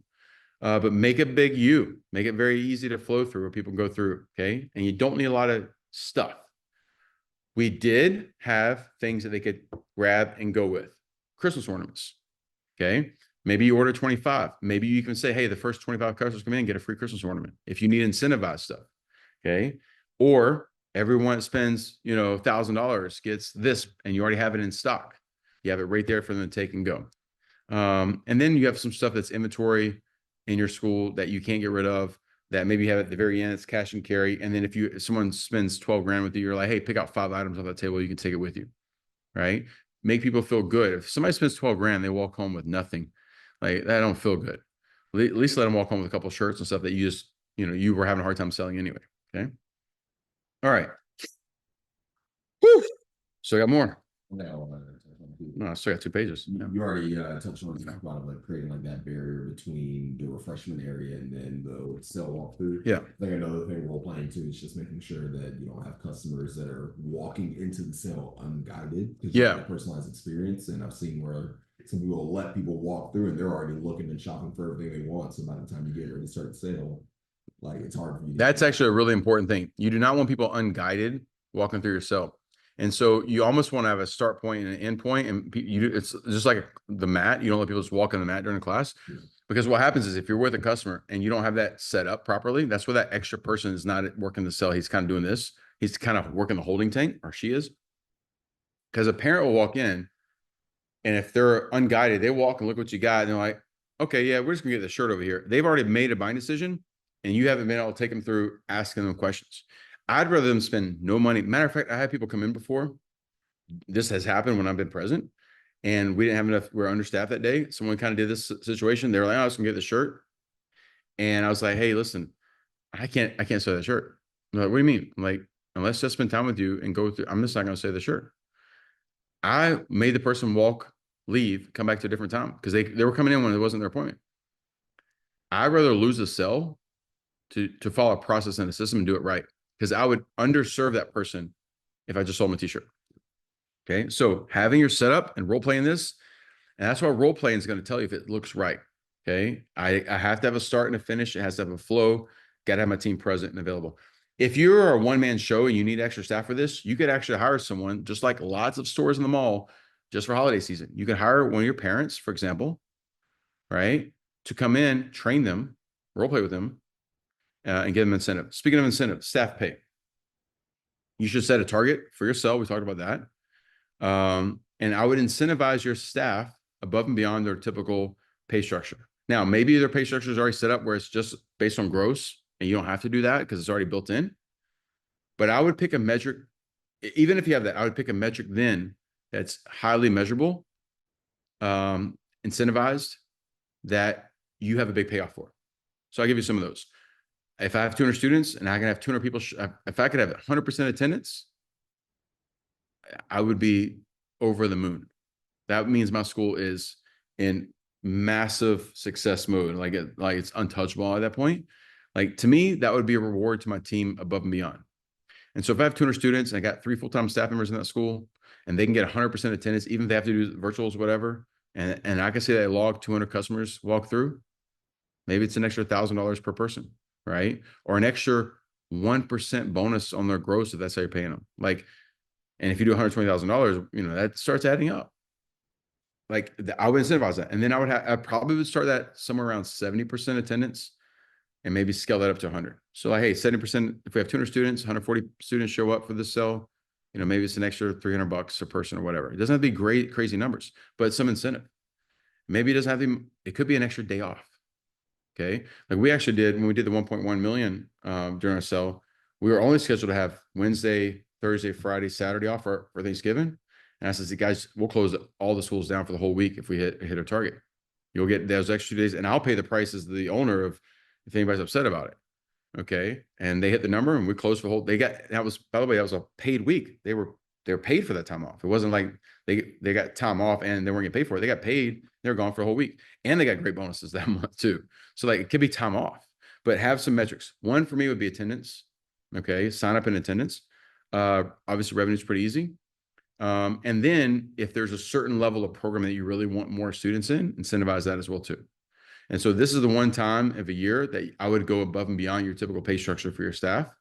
Because, by the way, so when we did the 1-1, almost 700,000 of that was cash, meaning like membership-based type stuff. Okay. And so what it did for me as a business owner, obviously I paid out crazy bonuses that month. I mean, I think that we paid out overall, maybe like above, I'm taking additional bonuses. I think like $200,000 in additional bonuses between the staff. We had 54 staff members. Like it was a great Christmas for everybody that year. But like 700,000 that was cash, meaning like not weapons, not inventory. And so as a business owner, it gives me the ability with that kind of one-time cash inflection to scale your company. So you got stuff you need to replace in your school. You need more training for your team. You need someone to come spend a week or 2 weeks with your team, hands-on. Like I invested so much on education with my team, sending them to events. Well, where do you think I got the cash to do it? Like this was great. I invested in my business first. Okay. And so my staff got bonuses, education, improving the facilities and processes. And then it gave me enough profit to go start the next martial arts school. So like I was able to scale my business in quantity of locations based on how well this sell went. And so I would already earmark my money based on, hey, with success, here's where the money's going to go. So it gave me a purpose to making sure. And so I was able to open more locations without having to borrow money. I was able to do this with creating my own money, with creating a great product, right? You can't do this if your product, remember we talked about this, if your product on the floor is not good, you can't do this. If you have a poor product on the floor, it's not going to scale up, okay? All right. Next, how to get your orders before everyone else does. If you do your order to your vendors, past the like 11, 12, 13, 14, 15, you start getting everybody in the same industry is going after the same, and there's a limited amount of availability. And there's times where I've seen people have to wait till February or March or April to get their stuff because it just took that long to get stuff, especially after COVID time. And so for me, I told you the 10th, my orders were in typically that night. Even when I had 24 locations, they were done at the same time. Okay. And so how did I get it done so fast? One, we had this ticket process. All these tickets go in a separate book. Then we make a photocopy of all of them. And so the sale ends Sunday at 6 o'clock, for example. Let's say we did Friday, Saturday, Sunday. Sunday ends at 6 o'clock. We photocopy the whole book, take the originals, store them away somewhere, take those copies. Okay. And then we already had pre-populated on a spreadsheet what we have available to order because we're not giving people carte blanche. They can't just pick a magazine up and order a catalog and order what they want to. And so we already knew, hey, this uniform from this vendor, these are the sizes. And we go sheet by sheet and auto-populate into this spreadsheet that we already had created. Okay, so if I have, in that scenario, if I have 200 students and I had 200 tickets, everybody came in 100%, perfect scenario, I'm going ticket by ticket and just literally putting it in the spreadsheet. Now, when it's pre-done like this and you've got a team of 3, like we talked about, I literally take those sheets, can split between the 3 of us. We all have the same spreadsheet. We all go through our orders. Okay. And then we just put that together. The last year I ran a sale of this scale, it took me about 4 hours and I did it by myself. Okay. I put all this together in about 4 hours, had it done because I already had everything pre-populated. I know what I was going to sell. I didn't get people, I wasn't picking random stuff. I knew sizes, it was already pre-done. So that should be done now. You guys should already be working on that now. So it's ready to go. And then what I did is I already established with my vendors that I'm not going to go on their websites. I'm going to email them their spreadsheet with their items. And so I was able to take this as a vendor list, what we're selling. I was able to input it in a few hours and email it all on the same night. Got confirmation by the next morning. They ran my card, orders done. Before other martial arts schools were doing this sale, like a lot of times my sales were done on the 3rd of November. On the 4th, my orders are already into my vendors. And typically by the 11th and 15th, somewhere in that middle of the month, I'm already getting my stuff. Now, why is that important? Because if they only made so many, bow staffs for this Christmas season or whatever, or maybe they only order so many uniforms or they only have so much in stock, I'm getting it before anybody else gets it. All right. And guarantee when somebody does 1.1 million in a holiday sale, that's a lot. Even if 700K was of membership-based type stuff, that's still 400K of not. That's a lot of product still coming in. Okay. A lot of product coming in. So I beat the system just by making sure we were efficient on speed, not waiting. Oh, we'll do that tomorrow. Yeah. Not getting it done right then means the next morning, those 3 staff members are a little tired. They don't really want to come in, which means that now it's noon before they come in and hours get away from you. And so having it already pre-done makes it a lot easier. Okay. Keep it super, super simple in there. Another thing I would say too is if you need to replace your mats or your bags, have them available to sell whatever price. Like, let's say if you have 50 mats in your school and let's say they were $200 a mat, $10,000 a mats, and you want to sell them $100 a piece, trying to keep numbers easy. You don't have to, they don't have to take them home. You can go and pre-sell, make $5,000 in mats. Maybe you're buying 10,000 mats. For 50%, you're getting a whole new school, fresh. Look, I replace my mats typically every 2 years. Every 2 years. And in our main school, we had 200 mats on that floor. Maybe it was We had 3 full-size 20 by 20 rings and then space in between each ring and space in between. Yeah, we had a lot of mats in school. We replaced that every 2 years, even though there was a 10-year warranty on these. I wanted it to be fresh and new. And I did that by selling them to members. Okay, so they got to win and I got to win.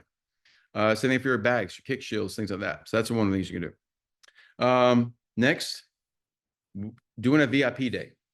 And so in that scenario before, I said, hey, if you do Friday, Saturday, Sunday, we typically, the night before our sale started, so like the Thursday, we would do a midnight sale, midnight madness. I know that sounds freaking wild and crazy. Who's going to be there at midnight? Blocked out the door. Now, we'd only invite our VIPs. We'd send them a special envelope, inviting them, gold envelope, sometimes red. We'd pick color scheme, send them an invitation. Typically, we'd invite 20, 30 people, our volunteer team, our competition, our black belts, right? Select audience, most loyal customers, lifetime members, right? And then we would have an hour sell, 2-hour sell. Why would we do this? Because it was great live customer practice with customers that would be more forgiving with us. And second, I also know if we screwed something up, we could have them come back 2 or 3 days later and they would spend more money. And it just was cool. And so we'd do midnight to 1 in the morning, midnight to 2 in the morning. And it was live practice and it was a lot of fun. And we would dress up, right? Wear different, like, what's the Tipsy L's, one of the websites I order stuff from. Like, I'd let my staff dress up in like crazy Christmas type apparel, think about ugly sweater type thing, right? It'd be fun. We'd have music. It was kind of a party atmosphere in a sense, not crazy party, not drinking party, but we make it fun experience. But doing that was a great opportunity for my staff to recognize, oh, okay, we need to move this table over here. The flow wasn't right. Our speed wasn't good. We can't read our handwriting or whatever it is, and we have to do better. It was a great opportunity for practice, and it was just a lot of fun. So think about doing like a red carpet experience for your best customers you have. And it's just a great opportunity to kind of get practice, okay? I've got one more major thing. What have I missed so far, Cameron? Oh, you pretty much everything. It's a lot. I'm tired of talking. All right. So now here's a big question. September and October, typically, if you're going to do $120,000 or $100,000 in the month of November, because you're having a lot of upgrades and a lot of prepays, et cetera, it means a lot of times September, October is not as powerful. It's not as powerful. So what do you do now, September 20th, leading up till November 1st, if that's your sell? Okay. My suggestion and what I've done is what I call dinks and dunks. Okay. In football, Tom Brady was the best dinker and dunker. Okay. And what's the difference? In football, okay, the sport, like any other sport, goes through a process where things are trendy. So I remember there's a period of time where running backs, that was the trend, just, hardcore big running backs. Okay. And we're kind of in a phase now where it's, the running backs are really kind of a thing of the past for most teams. And it's a passing game for sure. And so you have your Hail Marys, your big bombs, your big tosses, you're going for the big, big risk, big reward. Then your dinks and dunks or your 3-yard slant or 3-yard option plays, things like that. And so Tom Brady was not known for having some powerful, strong arm, but he was accurate. He was consistent. And his decision-making. And what he did was he would slice up the defenses with these dinks and dunks. 3-yard pass here, 4-yard pass here, 6-yard pass here, 2-yard pass here. These little small things. Guess what? Next thing you know, they're marching. Momentum. The defense feels like, man, we can't do anything. Oh, man. And then mentally they're shutting down the other team. So it's like this elevation of confidence, by doing these dinks and dunks. And so how do you apply that strategy from now until November 1st? Because I do not want to take a lifetime membership for $20,000 now. By the way, if someone's going to offer me 20 grand now, I'm probably going to say yes, but I'm not aggressively hunting it, right? Because no one's, here's 20 grand. Okay. I'm not hunting it right now. I'm setting it up so I can collect it. I'm selling it now so I can close it then, but I still need revenue now.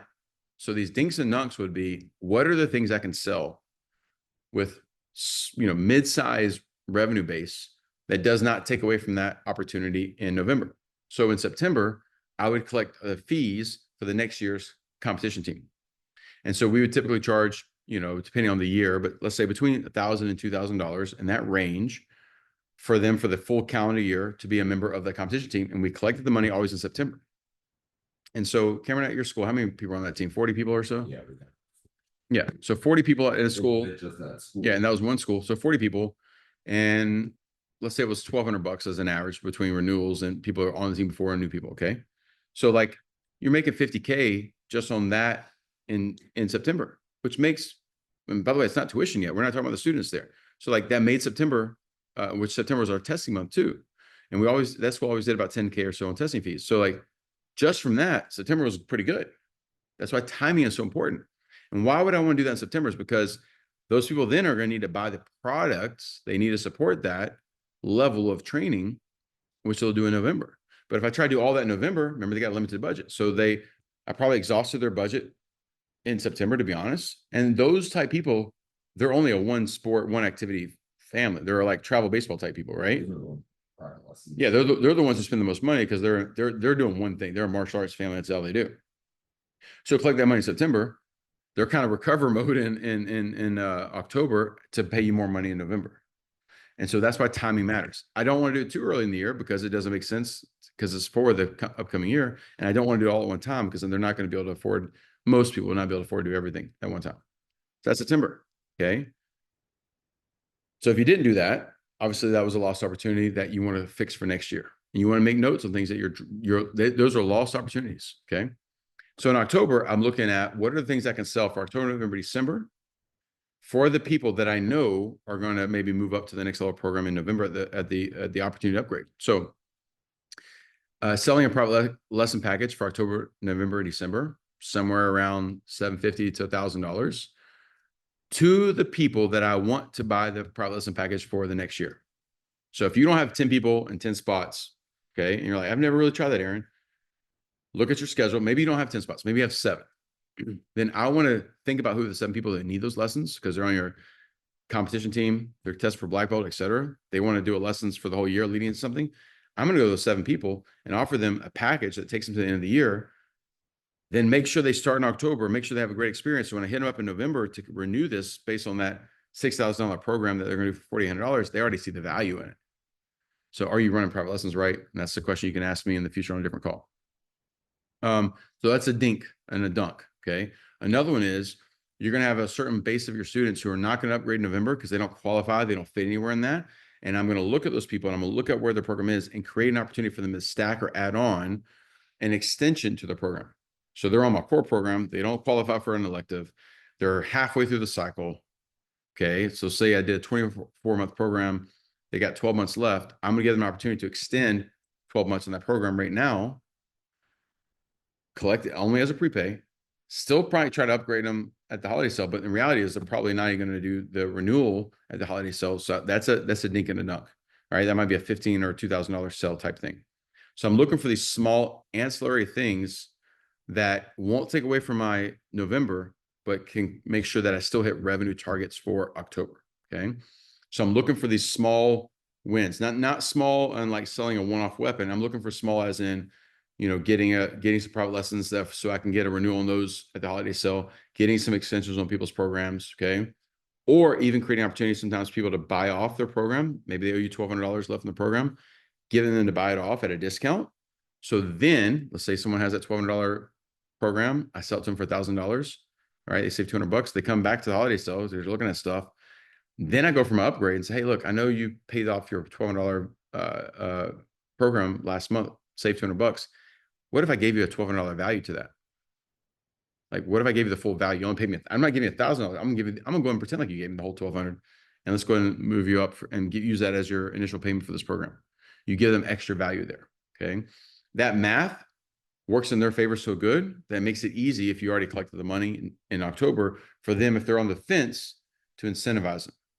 You could even say, hey, listen, I know you paid me $1,000. You had a $1,200. I'm gonna give you the $1,200. You know what? Today I'm gonna double that gap. You had $200. I discounted. I'm gonna give you the extra $200 on top of that. You get $1,400 value today. Okay, that's why having things priced right gives you flexibility when you're doing the right thing for that person, because then you can put them in a position to win. They feel like they won on price. They feel like they win on value. You're listening to them. You're helping them overcome the problems, right? And so then it's a win for everybody. And that's why having a target and having a focus, and I'd even take it to the next level. You got 200 students. I would create a profile on every student with your staff, role play everything, and talk about what they actually need and role play what you think they're going to want. And so, like, if this kid's 6 months of your program is doing great, but he's getting bored, like, and it needs the next level program, we need the data. So whenever someone's talking to the parents, we say, hey, we talked about Johnny, and like, hey, he's doing great in the program, but we notice he's not as engaged. I don't think it's challenging enough. We really need him to be over here because he needs to be engaged. And he even said he wants to do this kind of training. Those would be some of the things you want to talk about. That was something that I actually just wrote down, was doing that research on members beforehand and sharing that with the team, especially if you have like multiple locations and you're like sharing staff and you might not know the background of every member. Yeah. They get someone and they already have that information ready to go. It'll help them in that sale. Or at least you'll know who you need to take in the sale. That, yeah. So for example, let's say I was coming to your school to run your holiday sale with your staff. And I don't know your students. And if there's no profiles and no communication, when I go over to your instructor and say, hey, Mr. Instructor, this kid is about to come in, because I'm looking at your appointment book, by the way. That's why that appointment book's so important. I don't want a digital version. Show it on paper. Hey, he's supposed to come in at 12 o'clock. The school that Cameron worked at, they did not do that right. Because I was like, hey, people aren't here right now. And it says 6 people are supposed to be here. And there's no phone number attached. I'm like, we should be calling these people, right? We should call them and text them and remind them, but we should be calling them, hey, you're not here. What's going on? And I think that their staff there was just purposely almost incompetent, right? And like make them look like they were doing work and they weren't doing it. But if I was at your school and I don't know your students, and I look, and in 20 minutes, I'm going to go, hey, instructor, it says Johnny Smith is coming in 20 minutes. What program is he on? Okay, cool. Which one should he be on? Okay. What do you think his biggest challenge is? Cool. Like, you give me a couple of data points, I got it. But if I'm going in blind, like, I'm going to try to sell him the hammer, but he's looking for a nail. And there's a disconnect. So you guys should role play. And that's where that's so important. Like, if I was walking in your door, that Cameron, that $4,000 sell he got is because he knew the program, not the person. If we knew the person better and we knew the program, that could have been a 12 or 50, because he was close.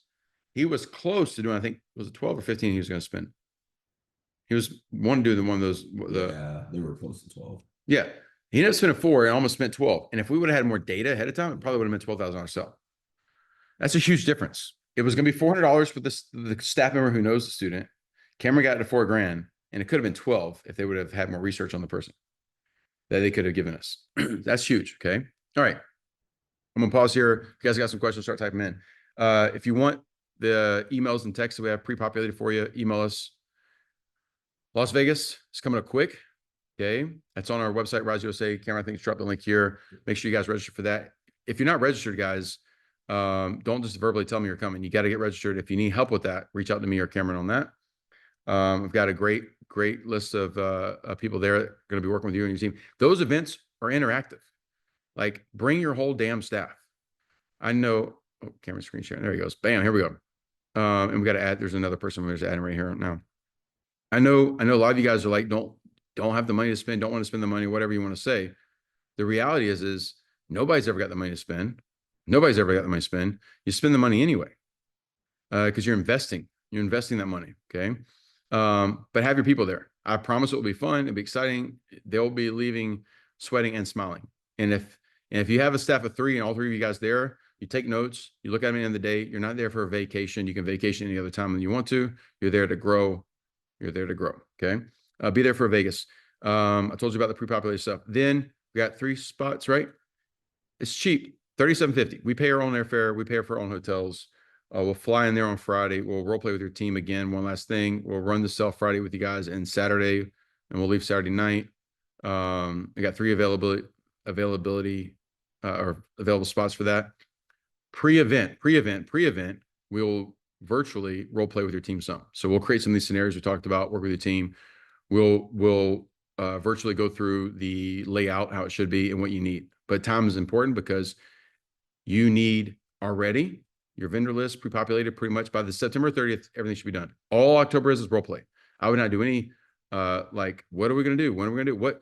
You should know what snacks you're going to have. You should know what music you're playing. You should know when you decorate for your Christmas stuff in there. That should be like already done by September 30th. That's 10 days from now. If October 1st, you're like, well, what day should we do a sale? You guys are so far behind, you've lost. Okay. And so tell us fast if we're doing that, because it is first come, first serve. and we're sending it out to 1,200 people, right? So they're going to be a client, not a client, I don't care. And that's way too cheap. Way too cheap. What we should have done, we should incentivize ourselves. And like, that's our base. And if we get you to 50K, you throw in an extra 10% or something is what we should have done. But yeah, no, I'm giving away. I don't really want to go to anybody's school. I'm gonna be honest with you guys. I don't want to go to anybody's school. That's not enough money for me to want to get out of my bed and come to your school and help you out. But I know some of you guys seeing is believing. And you know, and that's for your team too, like for them to be able yeah, to see it so see live action. Yeah. Anyway, that's way too cheap. Should be 37. But I don't want to do it. I'd rather stay home and be with my kids and hang out. So don't ask me if like there's other days available. I'm literally going to give the first Friday, Saturday of November and the second. That's it. That's it. I'm not going to do it Monday, Tuesday, Wednesday. There is not a dollar I would take for that. So if it's a yes, you want to do that, it better be today. You tell me, because basically, like I already had something scheduled for me in my personal life to do one of those weekends that I'll have to change and cancel. So, and I think one of them's already taken on this for me on the second week anyway. So, outside of that, things you can do right now. Education starts ASAP with your staff and your students about why they need to come. You need to already think about what you're going to have. Some of you guys are going to have too much stuff and you got to cut out some of it. You got to really have your pricing right. If your pricing is not right on your private lessons, on your testings, if you're trying to just give away stuff and you don't have right pricing, you're screwing yourself. You need to start thinking about how you're going to do your boards, if you're going to have boards, or how you're going to have samples, if you're going to have samples, or how you're going to have sizes of things. Do you even know what sizes things come in? What education do you guys as a staff have on product? For example, in your martial arts school, if you require people to wear, let's say, shin pads for classes, but you never actually check and see if everybody's wearing shin pads, I guarantee they're not wearing it. And so it's not a real requirement if you don't require it. If you make people wear gloves to classes, but then I see a class and half of them don't wear gloves, it's not a requirement. So then it's hard to sell it. So like our schools require people to wear a certain kind of gloves when they came there. And we would recommend them have 2 sets. And then we'd have them bring their equipment on the holiday sale and we'd check stuff. Foot gear, for example, toes grow. If toes are sticking out or if there's cuts in the gear, we did not let them wear on the floor. And it's not because we want to make money. We want them to have, we had a certain product on the floor. We wanted to look and we want people to feel confident and we want them to be safe, right? So they can have progress, so they can just focus on the training. Uniform sizes. Start paying attention now to kids. They got high waters on. I was at a school, I think he's still on the call now, like 2 weeks ago. And like, there's kids wearing high water pants that need bigger pants fast, like now. So things like that. I'd be going through all that with my staff, make sure everybody knows sizes and we just role play that. And then October 1st is nothing but role play and practice for this. And that is it. Okay. All right.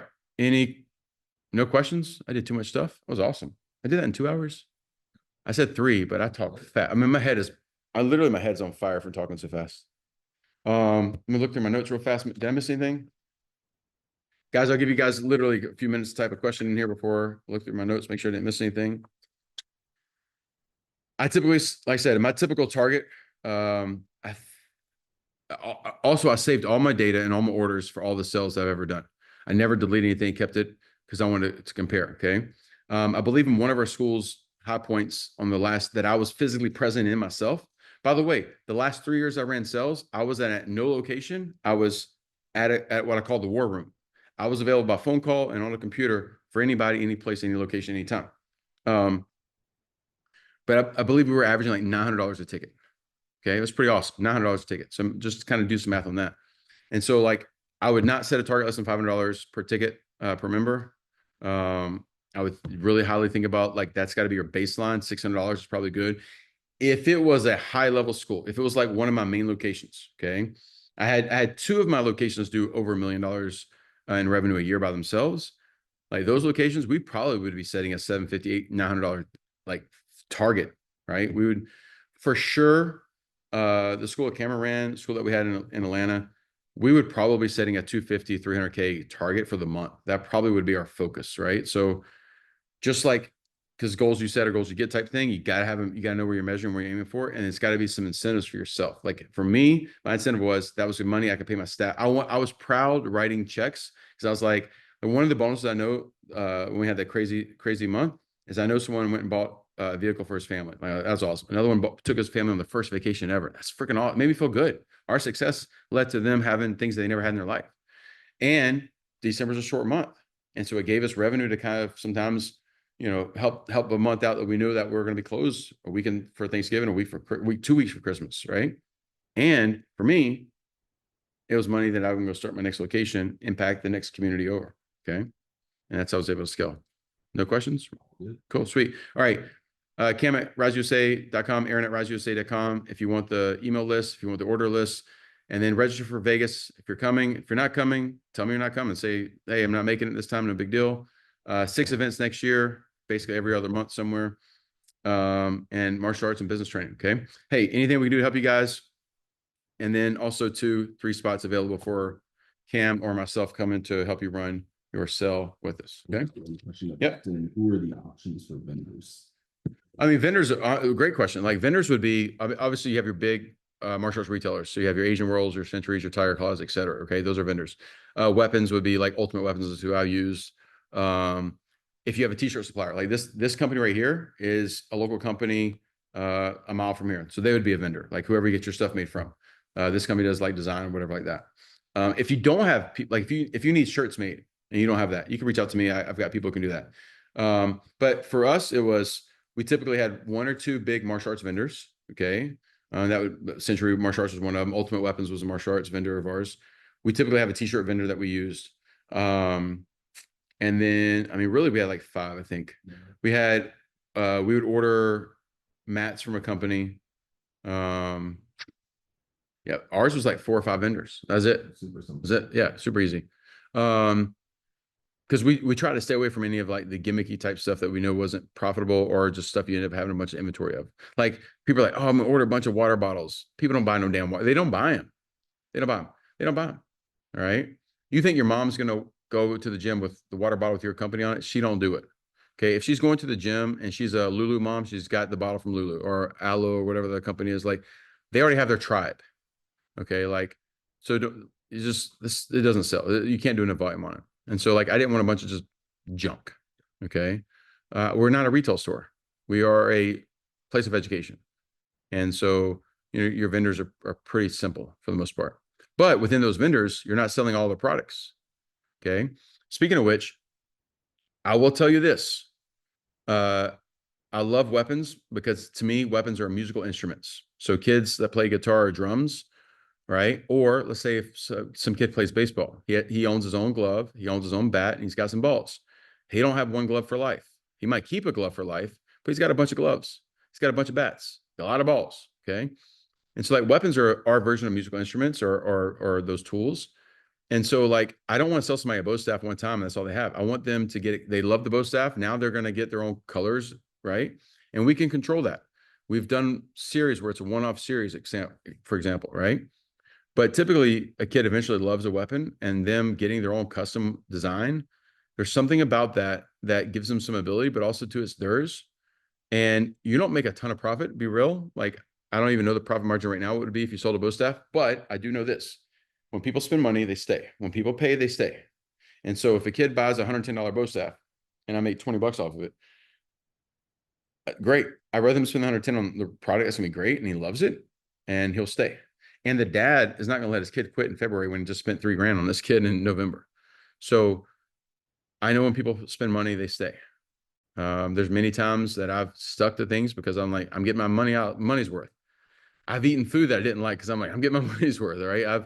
I've done this with my kids. I'm like, I pay for that. You're going to use it. Okay.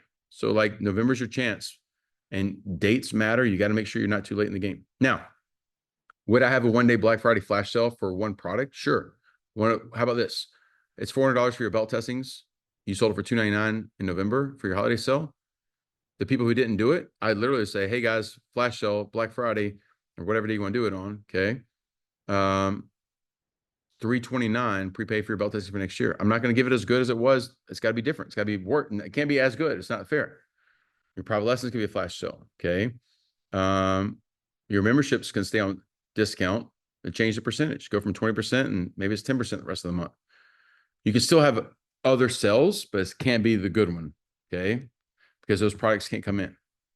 You can't do a November 29th sale and have stuff in time for Christmas. This is not going to work that way. Okay. All right, guys. Hey, that's a lot of freaking information. I appreciate your time, your energy for being here. If you're interested in having us come out to you, let us know ASAP. And if you've got some detailed questions that hit you like in the next couple of days, document them. See you on the next group call. Bring them out then. You guys have a great weekend. Peace.